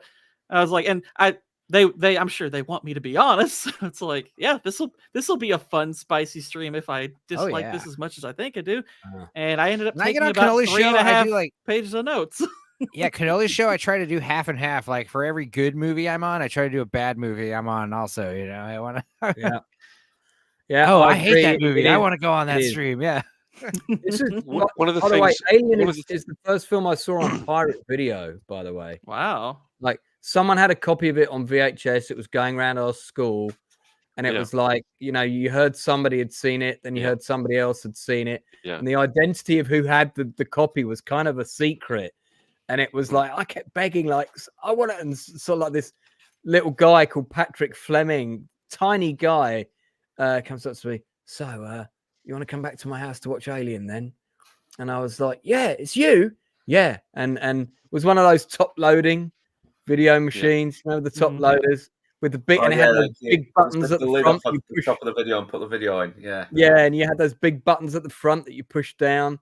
And but I remember watching it and thinking, God, this is nuts. The teeth on the, because everybody kept talking about the teeth, and I couldn't visualize it because they deliberately didn't release any photos of the alien very, very wisely. But yeah, that was the first film I ever saw on pirate video, and the second film I saw on pirate video was The Thing. Wow. So I still actually have my original VHS copy from it was released in 1980. It was the magnetic video label it was on. So I've still got it in the little cardboard slip cover. Yeah. You're talking about Alien that came in the little cardboard box. Yeah. I used to own that. And it's funny, going back to something, and I was kind of talking to Blue about it actually. Blue takes his son a lot to the cinema to watch these old movies, which I think is absolutely fantastic. That. Oh, he's here. Introducing all of these amazing movies to his son. Well, I happened to mention something in passing to him yesterday that with Alien. Well, when my daughter was 3, she used to wake me up in the middle of the night, and I'd have to go downstairs and put Alien on TV for her and sit there and watch it because she was such a fan of it. She actually liked the chestburster sequence, and we had to get to that bit. We always had. We'd sit there. I'd have to fast forward the thing to the chestburster sequence, and my 3-year-old daughter would be sitting there, just watching this thing coming out of this guy's guts, with glee. What a freak child. But if you did that today, that could have you taken away by social services. Yeah. But also, watching it again, just what a genius movie Spaceballs is. I swear. Oh yeah. That's I'm surrounded by assholes. Just because he's like, oh no, not again. May the Schwartz be with you. Yeah. All right. Okay. Well, let's move on from Alien. But yeah, good recommendation. I mean, I'm sure most people in the chat have seen it. If you haven't, why? I want to hope that Alien Romulus will be good. I mean, yeah. I mean, more hope than the previous 2 Ridley Scott movies. I think this is going to be better than those 2. I think. Ash is in this, isn't he? Yeah, I kept saying Campbell. Kept saying Bilbo Baggins. Yeah. Who's going to play him? You mean the character of Ash is in it? Yeah, the character of Ash is in it. Oh, I didn't know that. That's interesting. Apparently, have Martin Freeman play him. Might as well. Yeah, they ought to. He should play all of those. I believe it's anytime Ian Holm, remake Fifth Element and have him play the priest. I'm a bit concerned that the lead character in Alien Romulus is called Rain Carradine. Oy. I mean, I kind of like the nod to the Carradine family. Yeah. But here's an alien from Alien Romulus. Looks pretty good. Yeah. I mean, if she dies of being strangled by an alien tail, that'd be hilarious. I mean, I like the idea that I like the idea that they find a knackered space station and they board it. That gives it sort of more traditional horror elements, and I just hope that the characters aren't just like dumb and stupid. Yeah, and I want to see practical effects. I want practical effects. I want practical aliens. They had that video clip of them they have that remote control face hugger running around. That thing looked freaking awesome. Green poster's dope. Yeah. And what's great about the face dripping all the time? It's part of their biology. That's how they make those the secreted resin. It's like they get up and kiss the walls, and that's how they make their nest. And it's like, so that's why their saliva like hardens and turns into clay or whatever. It's gross. Yeah. Does anyone know who did the creature effects on this? Any idea who did the creature effects on this? This looks a little AI. I'm not gonna lie, but it's still cool. I'm not gonna. Let's have a look, mate. See if it's up on. I'll say the director has a decent. Just wonder if it's right. Yeah, he did Evil Dead, right? Evil Dead, Don't Breathe. Right. He did the From Dusk Till Dawn series, which I've heard people say is pretty good. So yeah, he's got some. Here you go, mate. Prosthetics. Victor Steiber, prosthetic supervisor. What about the actual creature effects? There's no creature effect person listed. Damn, it's gonna be digital. It's gonna be CG, isn't it? You sure? Well, I know they've got practical stuff for the face huggers. I know that they were showing a clip. They were showing a clip of that recently, and it was pretty cool. Well, the guy who's done this prosthetics has done some good credits. This feels like it must have been shot in Prague or somewhere like that. Yeah, it was Budapest. Yeah, it was Budapest, yeah. right? Okay, yeah, you can tell from looking at the crew list with all the kind of ambersands above the names. See, I'm more in the boat where, like, if you had a really good CG alien and practical gore effects, I think that's like the magic spot, because I'm one of the boats where, like, I think the alien looks scarier when it's not a guy in a suit. Like, I know Alien 3 tried to do it and failed, but the alien should have like those backwards bending insect legs, and like, it should be like weird. I don't know, but also very huge. That's the other thing. I think only Alien Isolation, the game, was the first one that really showed you like that alien is massive. Like they're like 8 feet tall, dude. Like, and like I think honest, aliens the aliens that were in. I mean, I loathe the AVP films. I absolutely detest them. But the alien warrior that was in the first AVP was the best alien I think I've seen. It was absolutely he looked superb. Great. Yeah, the ones in Resurrection weren't bad either, especially when they were like swimming, like all CG. It's like, it's pretty spot on. And I love, like I said, the ones in Resurrection were kind of brown for some reason. But I've always loved the dog alien best, though. The quadrupedal, walking around on all fours. I love the smooth head. Just looks like a big eggplant, I don't like all the ridges and overcomplications. I do like how the alien is like a cross between an insect, a human, and a robot. Insect man and machine is basically what the alien seems to be. It's super cool. Yeah. And dude, what's funny is I had a guitar player named James who was obsessed with H.R. Geiger. Like when we were in high school, I remember when we lived together, he had a big fat Geiger art book. And it's funny because like as the years progressed and he got fat and old and he's Mexican, he looks like H.R. Geiger now. Yeah, he was a strange man, a very, very strange man. I don't know whether you know about his what he did with the bones of his on your low bar review. Like he was a little bit pervy, and he tried to go even more pervy with the designs, and he had to sort of reel him back a bit. Yeah, I heard some things. I mean, you can flip through his art book, and you're like, "There's something wrong with this guy for sure." Well, I know loads of people that have worked with him, and everyone's got the same story. It's like you bring him in to design something, and he'll just say, "Yes, well, it needs to be a big penis. It's everywhere. It needs to be plowing into mother." Okay, that's how I want it. Okay, I actually thought it was, I thought he was a very sweet man. Actually, he was a very nice man. I thought. I hope so. I hope so. Yeah, he really was. And but with Alien 3 and the Creature Shop, I mean, I remember, actually remember some of the Giga stuff that had been sent through when we had it faxed through, and it was kind of up on the walls and everything.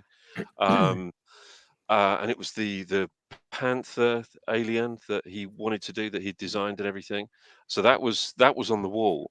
And of course, I was with Tom Woodruff and Alec Gillis, and Tom was just sculpting the final kind of maquette of the Alien Warrior at the time, the Alien 3 Alien Warrior. And of course, we had the big kind of hiatus, like a 6-week hiatus. So it was kind of a shutdown where everybody was just, sculpting bodies and parts and, all that kind of stuff. So that was an interesting time with the Creature Shop over there. But yeah, he's I think I would safely say that he was a genius, Giga, and I love his work. Well, before we move on, I'll just mention, in case people missed it, the two big effects houses that are involved in Romulus is Weta and Industrial Light and Magic. So, oh, really? Nice. Oh, right. Okay. Fair enough. Hopefully not one of the cheap, not one of the cheap Budapest companies. I want some blood, like red blood. I mean, this director, he typically goes for bloody. So. Oh yeah, Evil Dead was the bloodiest movie ever made for a while there. I think it might be. I'm going to say now, I think it might be the best Alien movie since Alien. So I'd say there's a chance of it. Yeah. Fingers crossed. That'd be cool. All right, I also like the idea of one alien being scary, like not a whole army of them, just one alien on the ship is a nightmare. Like everyone's gonna die. Like it's bad. Yeah. I'd be quite content if it was just one or two on the thing. Maybe there are some that are in a section of the ship that can't get out, but so there's the potential of more. But maybe if it's just one that's trying to free the others, that would be kind of cool. Anyway, of course, as you said, we need the characters to be decent at least. Yeah, a little bit concerned about the age, as some people in chat have said, but I'm willing to give the thing wait and see. I'm not going to put a downer on it until I've seen it. Let's move on. I want to recommend a documentary that's currently doing the round on Netflix. Most people probably won't have seen it. It's called the Outrue Case, a French nightmare, tragic affair of child abuse and judicial disaster. Basically follows a big scandal that involved this kid that went missing. This family became persecuted by the press, became a whole thing. There's a couple of very similar documentaries like this on Netflix at the moment. There's also a Spanish 6-part drama series called the Ashunta Case, which is based on a case where a girl that was adopted by 2 Spanish parents went missing, and they may or may, and then she turned up murdered, and the parents may or may not be involved. That is also very good. So one is a drama based on a true story. The other one is documentary based on a true story. I think this show is the stronger of the two. And again, if you're into your true crime, it's doing Netflix. I think it's Netflix worldwide. It's pretty interesting. It's pretty interesting. It really covers the whole thing about how the press can pick up the wrong facts, pick up a fact that's wrong, run with the ball in it, and it changes the whole narrative, and how dangerous that can be. And of course, that's something that happens quite a lot right now. So it's pretty good. No one else seen it, right? I don't think so. No, I'm only 2 episodes in on this one, so I'm not at the end yet. But it's pretty gripping, and I like my true crime stuff. So as I'm watching the Post Office Inquiry every week. By the way, if anyone wants to see some comedy and somebody completely lying through their teeth, then I recommend you go and watch The Evidence of Angela van der Bogart, or AVBD. Oh boy, oh my God! I mean, what an absolutely awful human being. I mean, this woman was taking a memory loss or something. Yeah, she can't remember doing anything. She wasn't responsible for anything. I mean, actually, I'm quite tempted to. I'll find a clip of it to play before we end the stream. Enzo, have you got an oldie that you want to talk about? Yeah, I'm going to talk about, look, I'm going to give you guys an idea of what kind of movie night with me is like. All right. Talk about one of these movies, but this is what I watched in one night. First, I watched The Pentagon Wars, which I want to talk about more. That was great. Then after that, brief mention, I watched Memories, which was the sci-fi anime anthology from the 90s. Basically 3 short science fiction stories by the guy who made Akira. If you like Love, Death, and Robots, check it out. I hadn't seen it in 20 years. It was great. 3 short stories, really out there. Haunted house in space. Guy with a stink bomb. Yeah. And then a third movie I watched was The Stupids with Tom Arnold. That was stupid as hell. I recommend it. Based on a children's novel, so it gets a pass. It's the one where he's his own grandpa. But back to The Pentagon Wars. Cary Elwes is getting a lot of attention because he's been in some movies lately. And this is a movie he stars in that I hadn't seen. It's an HBO original movie with him and Kelsey Grammer.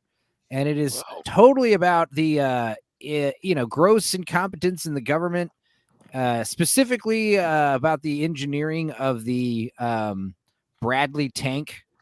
And it's just this great, Cary Elwes is the new guy. He's from the Air Force, and he's been sent to, sign off on some tank, the Bradley tank. And he basically just finds out like a bunch of gross incompetence that could possibly lead to, troops dying and stuff.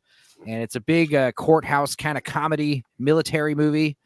And yeah, based on a true story, and hilarious, awesome performance from Kelsey Grammer as like the main top brass general, who's basically, it's all about it's all about the money and the Benjamins and getting the promotions. That's kind of the thing they realize. It's like these, you can't say, hey, this tank is a failure. because it looks bad on the general and he won't get a promotion or whatever. So it's just all about like signing forward, and it's just one of these microcosm type movies. Very good. Very good. Recommend it wholeheartedly. And then, yeah, as for The Stupids, if you guys haven't seen that one, I mean, I'm not saying you should, but I'm just saying that's the kind of stuff you'll watch in one given night, you know, talking about genres all over the place. And yeah, Memories was dope. I don't want to talk too much about that, but if you liked, Love, Death, and Robots, give that one a watch. And I don't know if you guys have seen the Pentagon Wars, but highly recommend it, especially if you want Cary Elwes, because he's only a lead in a couple movies, you know, Robin Hood, The Crush, and Princess Bride. And Saw. Maybe Saw. Yeah, Saw. There you go. But he's fantastic in this one.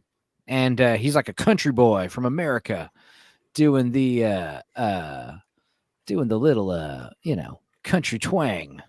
Doesn't slip once. Oh, and also Viola Davis is in it as like the young secretary cadet who's Cary Elwes' assistant.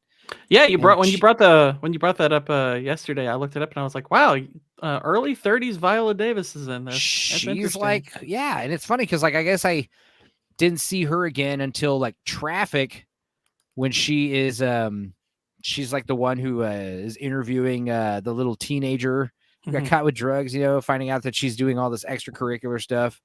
You know, what are you doing here exactly?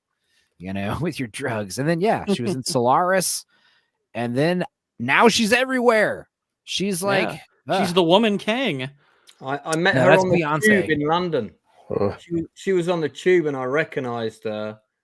And just as I was getting off, because we locked eyes, and I went, "You were very good in Solaris." And she gave me. I love Solaris. Got off the She was really good in that. So the Pentagon Wars is a movie.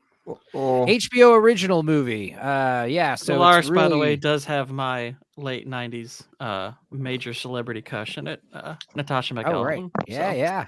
My favorite soundtrack, the Solaris remake by Cliff Martinez. It's so awesome. It's like steel drums and vibraphones on like loop pedals with like a string section and horns. It's crazy. Never heard anything like it to this day. Was this a the Pentagon Wars was a true story, right? Right. Yeah. I'm sure it's heavily, made more entertaining, but yeah, fantastic movie. Ready, Aim, Cover Up. That's fantastic. I'm sure I've seen it, but remind me of the thing, which bit of the Bradley tank. The Bradley tank, it basically turns out that they spent 17 years and $14 billion trying to make this tank that doesn't even work. It's so stupid. And Cary Elwes shows up and he's like, "What the hell's going on here?" And they're like, "Don't worry about it," basically. And he's like, "No." And I basically summed up the whole movie for you. It's very funny. All right, that sounds good. We've got a queue of the Dragon Lady ready to go, but before we do that, I want to give you some context to what you're about to see. So I know this is a bit off piste, but I think any excuse to roast Angela van der Bogart has got to be worth it. So for anyone who doesn't know, the post office scandal was the biggest miscarriage of justice in British history. There was a massive cover-up. All these people went to prison for a crime that they didn't commit because of a fault in computer software. When people found out what was going wrong, they covered it up, and they still continue to prosecute them and send them to prison. And one of the main people who was key in doing that, and they proved that she knew, is Angela van der Bogart, who no longer works for the post office. And she was at the public inquiry for 2 days the other day, giving evidence, if you can call it evidence. Prior to that, of course, 2.5, 3 years ago now, I did the play about the post office scandal. This is on the last night. There's Dickon from the Outcast Creative to my right. This is the moment when one of the former sub-postmasters put his arm around me and said, "We thought the British people had forgotten about us. You've proved to us that wasn't true. You've restored our faith in the human race," which is why I'm looking down, trying not to cry when he said that to me. To my right is another former sub postmaster. There's one behind me as well, Tim Brentnell. But to my right is Parmood, because we asked them all to come up and take a bow with us. There's about 10 more in that photograph that are either side of us. You can't see them. This photo was taken by Nick Wallace. So you're going to see Parmood in the next clip. He's sitting next to the lawyer who's questioning Angela van der Bogart in this next clip. So I just wanted to give some context for that. And he gave me a massive hug because I was at the inquiry when this was happening, watching her give evidence, and he was there and he saw me and was very pleased to see me again. Yeah. Right, this is the woman in question. So anyway, let's play the clip. Did it ever occur to you from 2010 onwards that the ghastly prospect of miscarriages of justice was occurring on your watch? Sorry, when you say on my watch, what do you mean?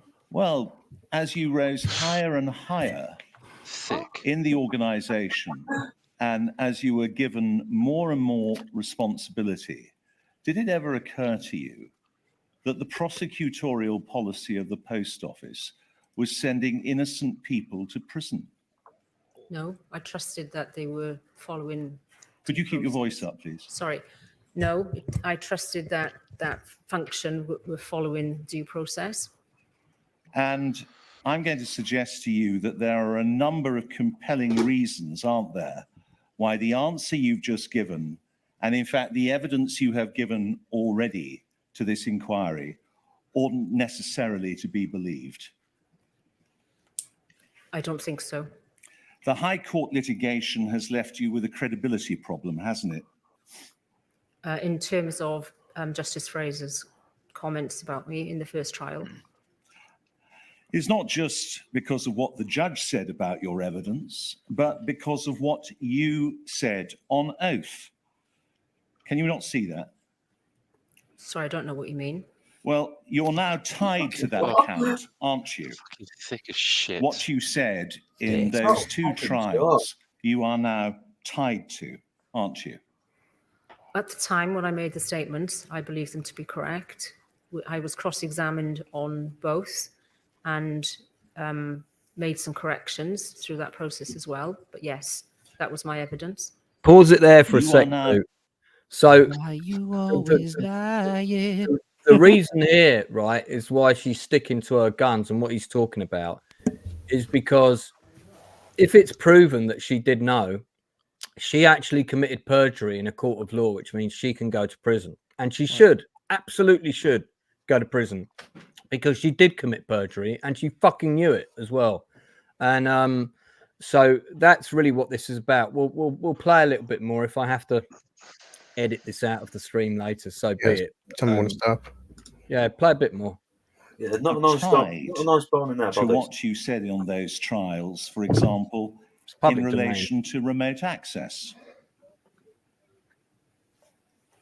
Yes, at the time I believed that to be correct. You're worried, aren't you, that if you now admit that you knew about remote access way back in 2010, you'll be liable for perjury. Isn't that the truth? No. Let's revisit very briefly the remote access timeline. John Breeden's email to you on the 5th of December 2010, and it's POL 000-88956. But you remember it, don't you? I don't remember receiving it or reading it at the time, which I've said several times yesterday. When we get it up on screen, we can see further to my voicemail message on Friday. Pause that there, Blue. So anyone who doesn't understand what this means, remote access is that basically Fujitsu, who designed the software that was running the counters at the post office, they could at any time access any terminal in the country and they could alter the figures, and they did. And they had to do it constantly to fix things that were going wrong, things that were going wrong that adjusted those figures. But they also fucked up when they did it sometimes as well. And it also meant that it wasn't foolproof. It could be tampered with. And the postmasters were saying that. And she said there was no back door. It couldn't be tampered with in a court case in 2013. Here in front of you is a letter where she is being told there is backdoor access and it can be accessed by people. You know, anyway, that you can see all of this. It's all on YouTube and they broadcast it live every day. It will be live tomorrow.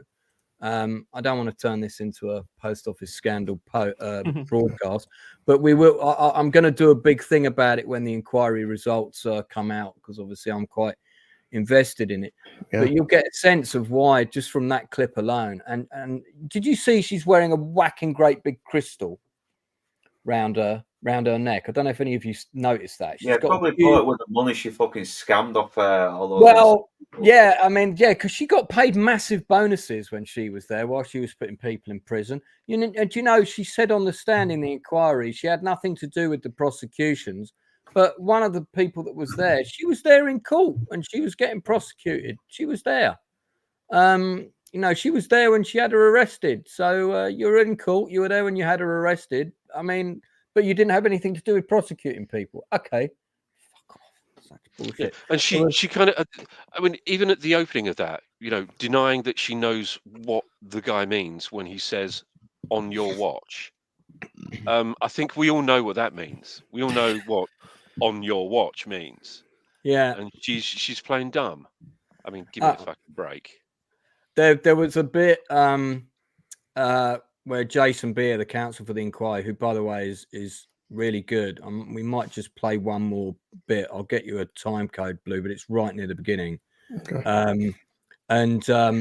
There was a bit where not the bit I'm going to show you now because I couldn't find that right now, but she told a lie that was so big, right? Everybody in the inquiry, including me, just gasped. And I went, oh, fuck off. And that came out so much louder than I intended. And I could see the inquiry chairman was like, no, I was like, yeah, okay, it wasn't me. But I mean, people were really angry. You know, if I'd been one of those postmasters, I would have jumped over and I would have clobbered her.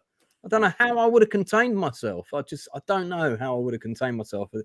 You know, give them due credit for just not going for her, because awful human being. Just terrible human scum.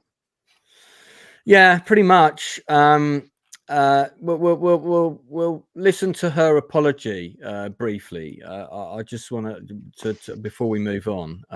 Let me just mute myself for a sec, Chris, while I find it. Enzo, do you want to just jump in and tell us about that film Trash? Quickly. Street Trash. Oh my God. Yeah, that's coming out tomorrow, guys. Look, we're still waiting on Krippendorf's Tribe. I don't know why. I think that we're just going to wait for the 28 days to run out and then just like let me get the copyright in a month, which is fine. But while I'm waiting, I'm like, okay, well, I need something to watch for Wednesday that's going to pass copyright. And I found out the only movie that's going to pass copyright is this movie called Street Trash. So you're going to get the full-length commentary. Now, I did edit out all the nudity, painstakingly covered up all the nudity with logos. It took hours. Is there that much? You're talking about 3 or 4 logos on the screen at one given time. And it was the most offensive movie I think we've ever watched. We were sickened by it. You'll hear our reaction in real time, as it's about homeless people and poisoned hooch and junkyard villages. It was insane. It was very like trauma-esque, trauma movie style. Mm-hmm. And everything, it's just, around the halfway point, or a 20, 30-minute part, I kind of start getting the sneaking suspicion this movie's utterly tasteless. And I was right. So recommend watching that tomorrow at 2:30 if you have a strong stomach. If you're comfortable with, essays and theft and racism and blatant over-the-top violence. Yeah, it's quite a movie. And I'd forgotten about it. It's the reason why we kicked off kids season so hard, because after we watched it, we're like, oh God, let's just watch Space Camp and Three Ninjas. And that's why we were watching all these dumb kids movies, because of Street Trash. I didn't think I was ever going to release it. I didn't think the whole movie's allowed. Like, there's a crappy version on YouTube in full with all the nudity and everything. So I was like, well, I guess I can do it. And I did. And there, you're going to see it tomorrow. So God help us all. Yeah. Anyway, I assume Lance wants me to talk longer. Someone else, Gord, what do you got coming up, man? Let's see. Tonight is will be on. Tonight's The Phantom Menace, which actually is about to re-enter the theaters for its 25th anniversary. Yeah, it comes out Saturday. Yep, this is. I saw Mr. Beast doing a 12-hour stream on The Phantom Menace, man. Wow, Mr. Beast. Brown Alliance are doing like a 12-hour stream. Okay. You never know. Have anyone seen that episode of Why this would you want to talk about Phantom Menace for 12 hours? Why? I mean, if it's a good discussion, I could talk about a lot of things for 12 hours, but I don't necessarily think I would go in with the intention of talking about it for 12 hours. I'd just see how long it goes. I'd imagine there'd be a lot of tangents in that 12-hour discussion, you know? Absolutely. Talk about Natalie Portman's career for a while and move on to Keira Knightley a little bit. I mean, there's random cameos. Yeah, there's a lot to talk about. I think, and I could see myself like getting into some discussions about what could have been done differently, what could have been done better, because I've had a lot of talks about that kind of thing. But because it was a seminal film for people my age. I mean, it came out when I was about 16 or so. A lot of me and my friends were huge Star Wars fans, so this was a big deal. But yeah, it's probably the worst movie I've seen like dozens of times, because I do like watching it, even though it's a bad movie, because it's a bad movie. I would call it bad, but I enjoy it still. Like, I like what they were going for. Yeah. Well, I remember when the movie came out, my band directors were, big John Williams fans, Star Wars fans. And then episode 1, I guess like the whole trilogy had been out by now, or at least episode 2. But yeah, they would jam like episode 1, Duel of the Fates, like non-ironically, like all the time, just listening to it. I think episode 1 does have the best Star Wars. Oh yeah, score. and it also had the best look of the good. prequels. The best look because it was filmed on film. The episode 2 and 3 were filmed digitally. Yeah, so they have this. Tell. Dude, there's a specific shot in episode 1 where it's like a close-up shot of Ian McGregor's head, Obi-Wan Kenobi, and he's like rule of thirds, like taking up a third of the frame, his face, like kind of full shot, and he's spinning the lightsaber, and the lightsaber's like spinning in front of him. It's like a 1-second shot, and it's like, it looks so great. The movie looks so great in the anamorphic widescreen with the film, Yeah. And it's just got that great look to it. And it's too clean. That was a big criticism of the prequels, especially first one. Nothing's beat up. Everything's new and fresh. Yeah, plus there's a lot of exposition just being sprouted out about the Republic and the Senate. Oh, yeah, the story sucks. Yeah. I don't mind the politics stuff. I think that was fine. I don't mind it. I think most of the ideas are good ones. They're just not implemented all that well. To me, the worst idea is Anakin being a child. I think that was a bad also idea. Another terrible idea was like, hey, we're making C-SPAN in space. Let's add Jar Jar Binks for the kids. And make Anakin Skywalker a kid for the kids. George Lucas doesn't understand kids, and he doesn't understand women. He doesn't understand what women want or think or anything. That's a big discussion, but Jar Jar, in hindsight, Jar Jar was huge for children in terms of toy sales. Like, that's the problem. Yeah. Well, I don't know. It's like a lot of kids that were between 5 and 10 years old love Jar Jar and the Gungan toys. I've noticed a lot of people I've known like who are probably 6 to 10 years younger than me that still grew up with those movies. They love Jar Jar. People my age mostly hated Jar Jar. That's the but thing. the younger generation loved him. Like remember Kevin Smith said. Kevin Smith said a long time ago. He's like, people tend to forget Star Wars. By the time episode 1 came out, it was a different generation. Ewoks, stupid, but they sold toys. Jar Jar and Gungan sold a ton of toys. Even my son at 5 years old, like, Dad, I love Jar Jar. 5-year-old kids love Jar Jar. Was Jar Jar as popular with kids as, say, C-3PO and R2-D2 and Yoda when the first ones came out? I doubt that, right? You guys remember the Phantom Edit? You remember the Phantom Edit? Yeah. somebody like, because back then sort of rogue Topher edits, Grace things made a were fan edit quite of the bad. first prequels or something. Well, this was called the Phantom Edit, and basically somebody edited the Phantom Menace, so Jar Jar was completely removed from the film. They edited all the dialogue of Anakin, so he barely spoke. He was like a moody, quiet kid, and it was actually a really good, tight, much better Star Wars film. With a lot of the nonsense that didn't work all taken out, and the pod race just kind of was a lot give shorter. Anakin a bit more context to his dark side. But when you mention Jar Jar, I mean, I don't know if you've ever seen the sitcom Spaced with Simon Pegg, but there's a really. I was just going to mention that. I was just going to mention that. He just had to go this kid for buying a Jar Jar dog, and I've got. You weren't there at the beginning. Yeah. You weren't there. I'll share the screen. Let me get it up. I've got it up now. This is it for you. Share the screen. Take your 50p. Copyrighted. Yeah. Get us that clip. Let's have a look at it. That would be a good thing to end on before we do our go around the room. And Gord, what do you? So you're doing Phantom Menace in a bit? Yeah, 2 hours from now I'll be doing that. 2 hours from now, dude. No, if you're doing it in like 30 minutes, I'd jump on. Starting now. Yeah, it starts at 9 p.m. my time. I've been watching a lot of sequels lately. I've noticed. I didn't even plan on doing it. I mean, I had Lethal Weapon 2. I watched that a couple of times. I watched Hannibal. For someone put it in our Voodoo library. I'm guessing my dad or my brother. And I was like, okay, I'll watch this again. It's been a little while. That's not a great movie. It's not even a good movie. It's just kind of mediocre. And then I watched The Mummy Returns, which I had not seen since when it was back in theaters. Not very good. I think the first Mummy is awesome, but The Mummy Returns kind of sucks. And the special effects have aged horribly, and they weren't even good back then. Yeah, I can imagime. Yeah. But yeah, like they go. The mouth is very goofy. The mouth going real wide. It does look very, very a little bit goofy in my opinion. Yeah, and it's still a fun movie. Have you got the clip? Have you got that clip from Space? Yeah, I've got the clip. Yeah, it's just okay. Here we go. Let's season 2, episode 1, isn't it?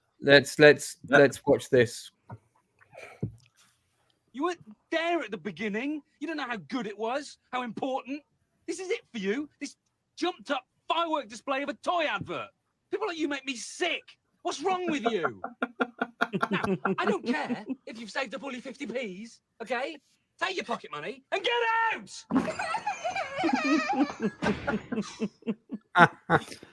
Because he comes in and asks for a Jar Jar toy. Yeah. Jar Jar. Yeah, okay. And what was it Bilbo says to him? Says to him, Luke? He says, I know how you it's like feel. Jar I want to Jar. punch the guy in the face because he said Hulk the Slayer was rubbish. But I shouldn't have done that. What I should have said was, Dad, you're right. Let's give Krull a try and we'll discuss it later.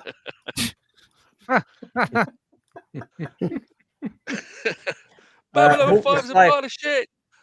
Hawk the Slayer is definitely a discussion for another time, but we've hit midnight, so it's time to start doing the round. So, Gord King, I'm going to let you go first. What you got coming up? Obviously, Phantom Menace in a couple of hours. Yeah, Phantom Menace in a couple hours, and then next week's live show is going to be The Lion King. That's going to kick off Animation Month. So that'll be fun. My meme channel actually is taking off a little bit at the moment because my latest meme that I dropped Friday is over 18,000 views right now. So that's pretty cool. So I'm thinking about doing like a super cut of it's basically I've done this 10 video series of all the funny things that President Biden has said, intercutting some like movie clips acting as reactions. And I'm thinking of doing like a super cut of those with maybe some new jokes and stuff added in. But I think you should do one of Trump for political balance. That way no one can say your channel is biased. But I am biased, so it's fine. Yeah. You have to make like a super edit of all the base things. And he's like, I'm not against necessarily doing one of Trump. I'll do any goofy politician, but Trump does ridiculous absolutely shit all the biased, time, dude. Yeah. Oh, he does. I could totally do one of his. But yeah, I am absolutely biased. But I decided after I finished the first act of my Nightcrawler script that I'm probably gonna do 3 videos, maybe 2 to 3 videos on that film. I'm gonna cover each act individually. and so I'm almost done with the first one because it's pretty lengthy. I was like, shoot, I did like a test run where I would record the audio, and it was about 40 some odd minutes just for that first act, and I was like, yeah, this is going to be a 2+ hour video, and I don't know if my little laptop can handle it. I don't have that pro YouTuber software and hardware. Okay, Blue, what you got coming up? I'm trying to think. I mean, more Stellar Blade. That's causing controversy still. Actually, because Enzo was on a whole stream yesterday with Leon about that, and the Stellar Blade controversy. I don't care. I'm still playing the game. Whatever. What is the controversy about this game? Basically, upskirt shots and stuff that have been censored. Basically, like we were promised the uncensored version, and they censored some outfits. But I'm like, they also censored gore and some other things. Yeah, I don't know. I mean, I'm 12 hours in. The chick's already 90% naked the entire game, but she's not naked enough. It's like, guys, I don't know. I see the marketing where it's like you promised an uncensored game, you start censoring it, but then again, I mean, Pornhub is free. It's like you took it from it's like NC-17 to hard R now. Yeah. That's not like cool. The character design was never naked. It's just that some outfits were covering up more, but I mean, revealing. The copy I'm playing, you're basically watching Pornhub. So it's I feel some of the outrage is ridiculous. It's like, guys, it doesn't help because here's the thing: they patch things, they can unpatch things. But also, it doesn't help in the cause that they made compiled videos of all the people leaving testimonies, and they're all super nerds. But right now, there's actually hang on, Enzo. Wait. I didn't get Blue's point. Are you happy or unhappy with the level of nudity? I mean, I'm happy with it. I'm fine with it. He's happy with it. Yeah, I'm just saying, because right now there's a petition, Lance. They got 60,000 signatures. Bring back the more uncensored outfits. It's like I haven't even played it, so I don't know. Yeah, I'm not signing it. I haven't played it. But if you played it, maybe I'll sign it. But it's like literally just make the game X-rated. Why not? But if you want to see naked women that bad, it's not hard to find that. We all have phones and you don't want to make the game rated adults only because most retailers won't sell it. Yeah. All right. Okay. What's up with Baldur's Gate? That thing had all kinds of stuff. Lou, is there anything else you want to plug quickly? No, I'm good. Okay. Myself and Inside Man are interviewing Dale Dye on Thursday. So nice. At 5 o'clock, much earlier than normal, because he has a full schedule.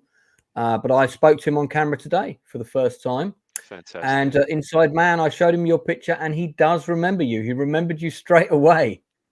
Bless his heart. I told him you're coming on as well. So it's going to be a lot of fun, and we're going to try and cover a bit of everything. He had some news, which is that No Better Place to Die is now being pitched as a TV series instead of a movie. Oh, fantastic. So I'm going to be pitching myself as a writer to him on the stream.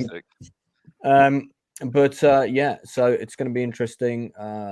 That's going to be a fantastic interview. Now, on that subject, our next Band of Brothers stream will not be this coming Sunday because I'm on a boat party during the day. I just don't fancy my chances of getting back in time to do it. So we're going to postpone that. So episode 2 of Band of Brothers, the Day of Days, is going to be in 2 Sundays' time at the same time, 8 o'clock.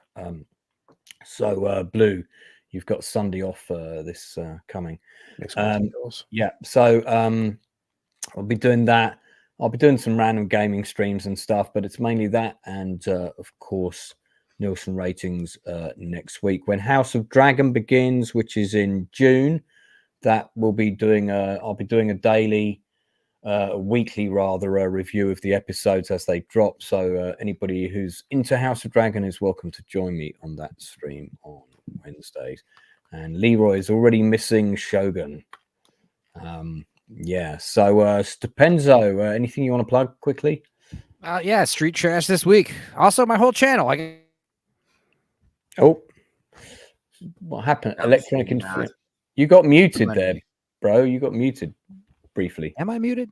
No, you went like a garlic. Street Trash. Yeah, every week we watch Wednesdays. I've got over 100 movies I've watched. Just check out the channel. Okay, fantastic. Northern. Nothing at the moment. I'm got an interview with director Natalie Kennedy on the 24th, and that'll be. I'm going to try and do that for an hour because she's got a new movie coming out, and probably wants to plug Blank in as well. Yeah, I interviewed her on the channel when she'd just done Blank, which is kind of a indie sci-fi. Yeah, a little bit of a Black Mirror meets Misery kind of. Yeah, it's good. It's good little movie. Yeah, she has good potential. I liked her, and she seemed like a very nice lady. And I was mostly asking her to come on for Bastard's Breakdowns, but she thought I was doing an interview. So I thought, you know what, I'll do an interview, then do Bastard's Breakdowns with her. We understand, Northern. There's no need to explain. Okay. All right, fab. Okay, well, that all sounds great stuff. So, well, this has been wicked. I don't normally have 6 people on this. It can get a bit unmanageable and unwieldy, but I've always got the sound timer ready. Okay, so do check out Gord's channel on in a couple of hours if you want to hear his thoughts on the Phantom Minos, as I used to call it. And it almost sounded like Pinos. Yeah. Well, you can see where I was going with that. So don't forget to Attack of the Clonerus. Don't forget to keep in touch with the people that you care about. Tell them you love them. And again, I will be in touch with those outcasts who knew Tarima Wainwright in due course. Let you know things. To end on a more cheerful note, we'll go out, I think, on a song. Why not?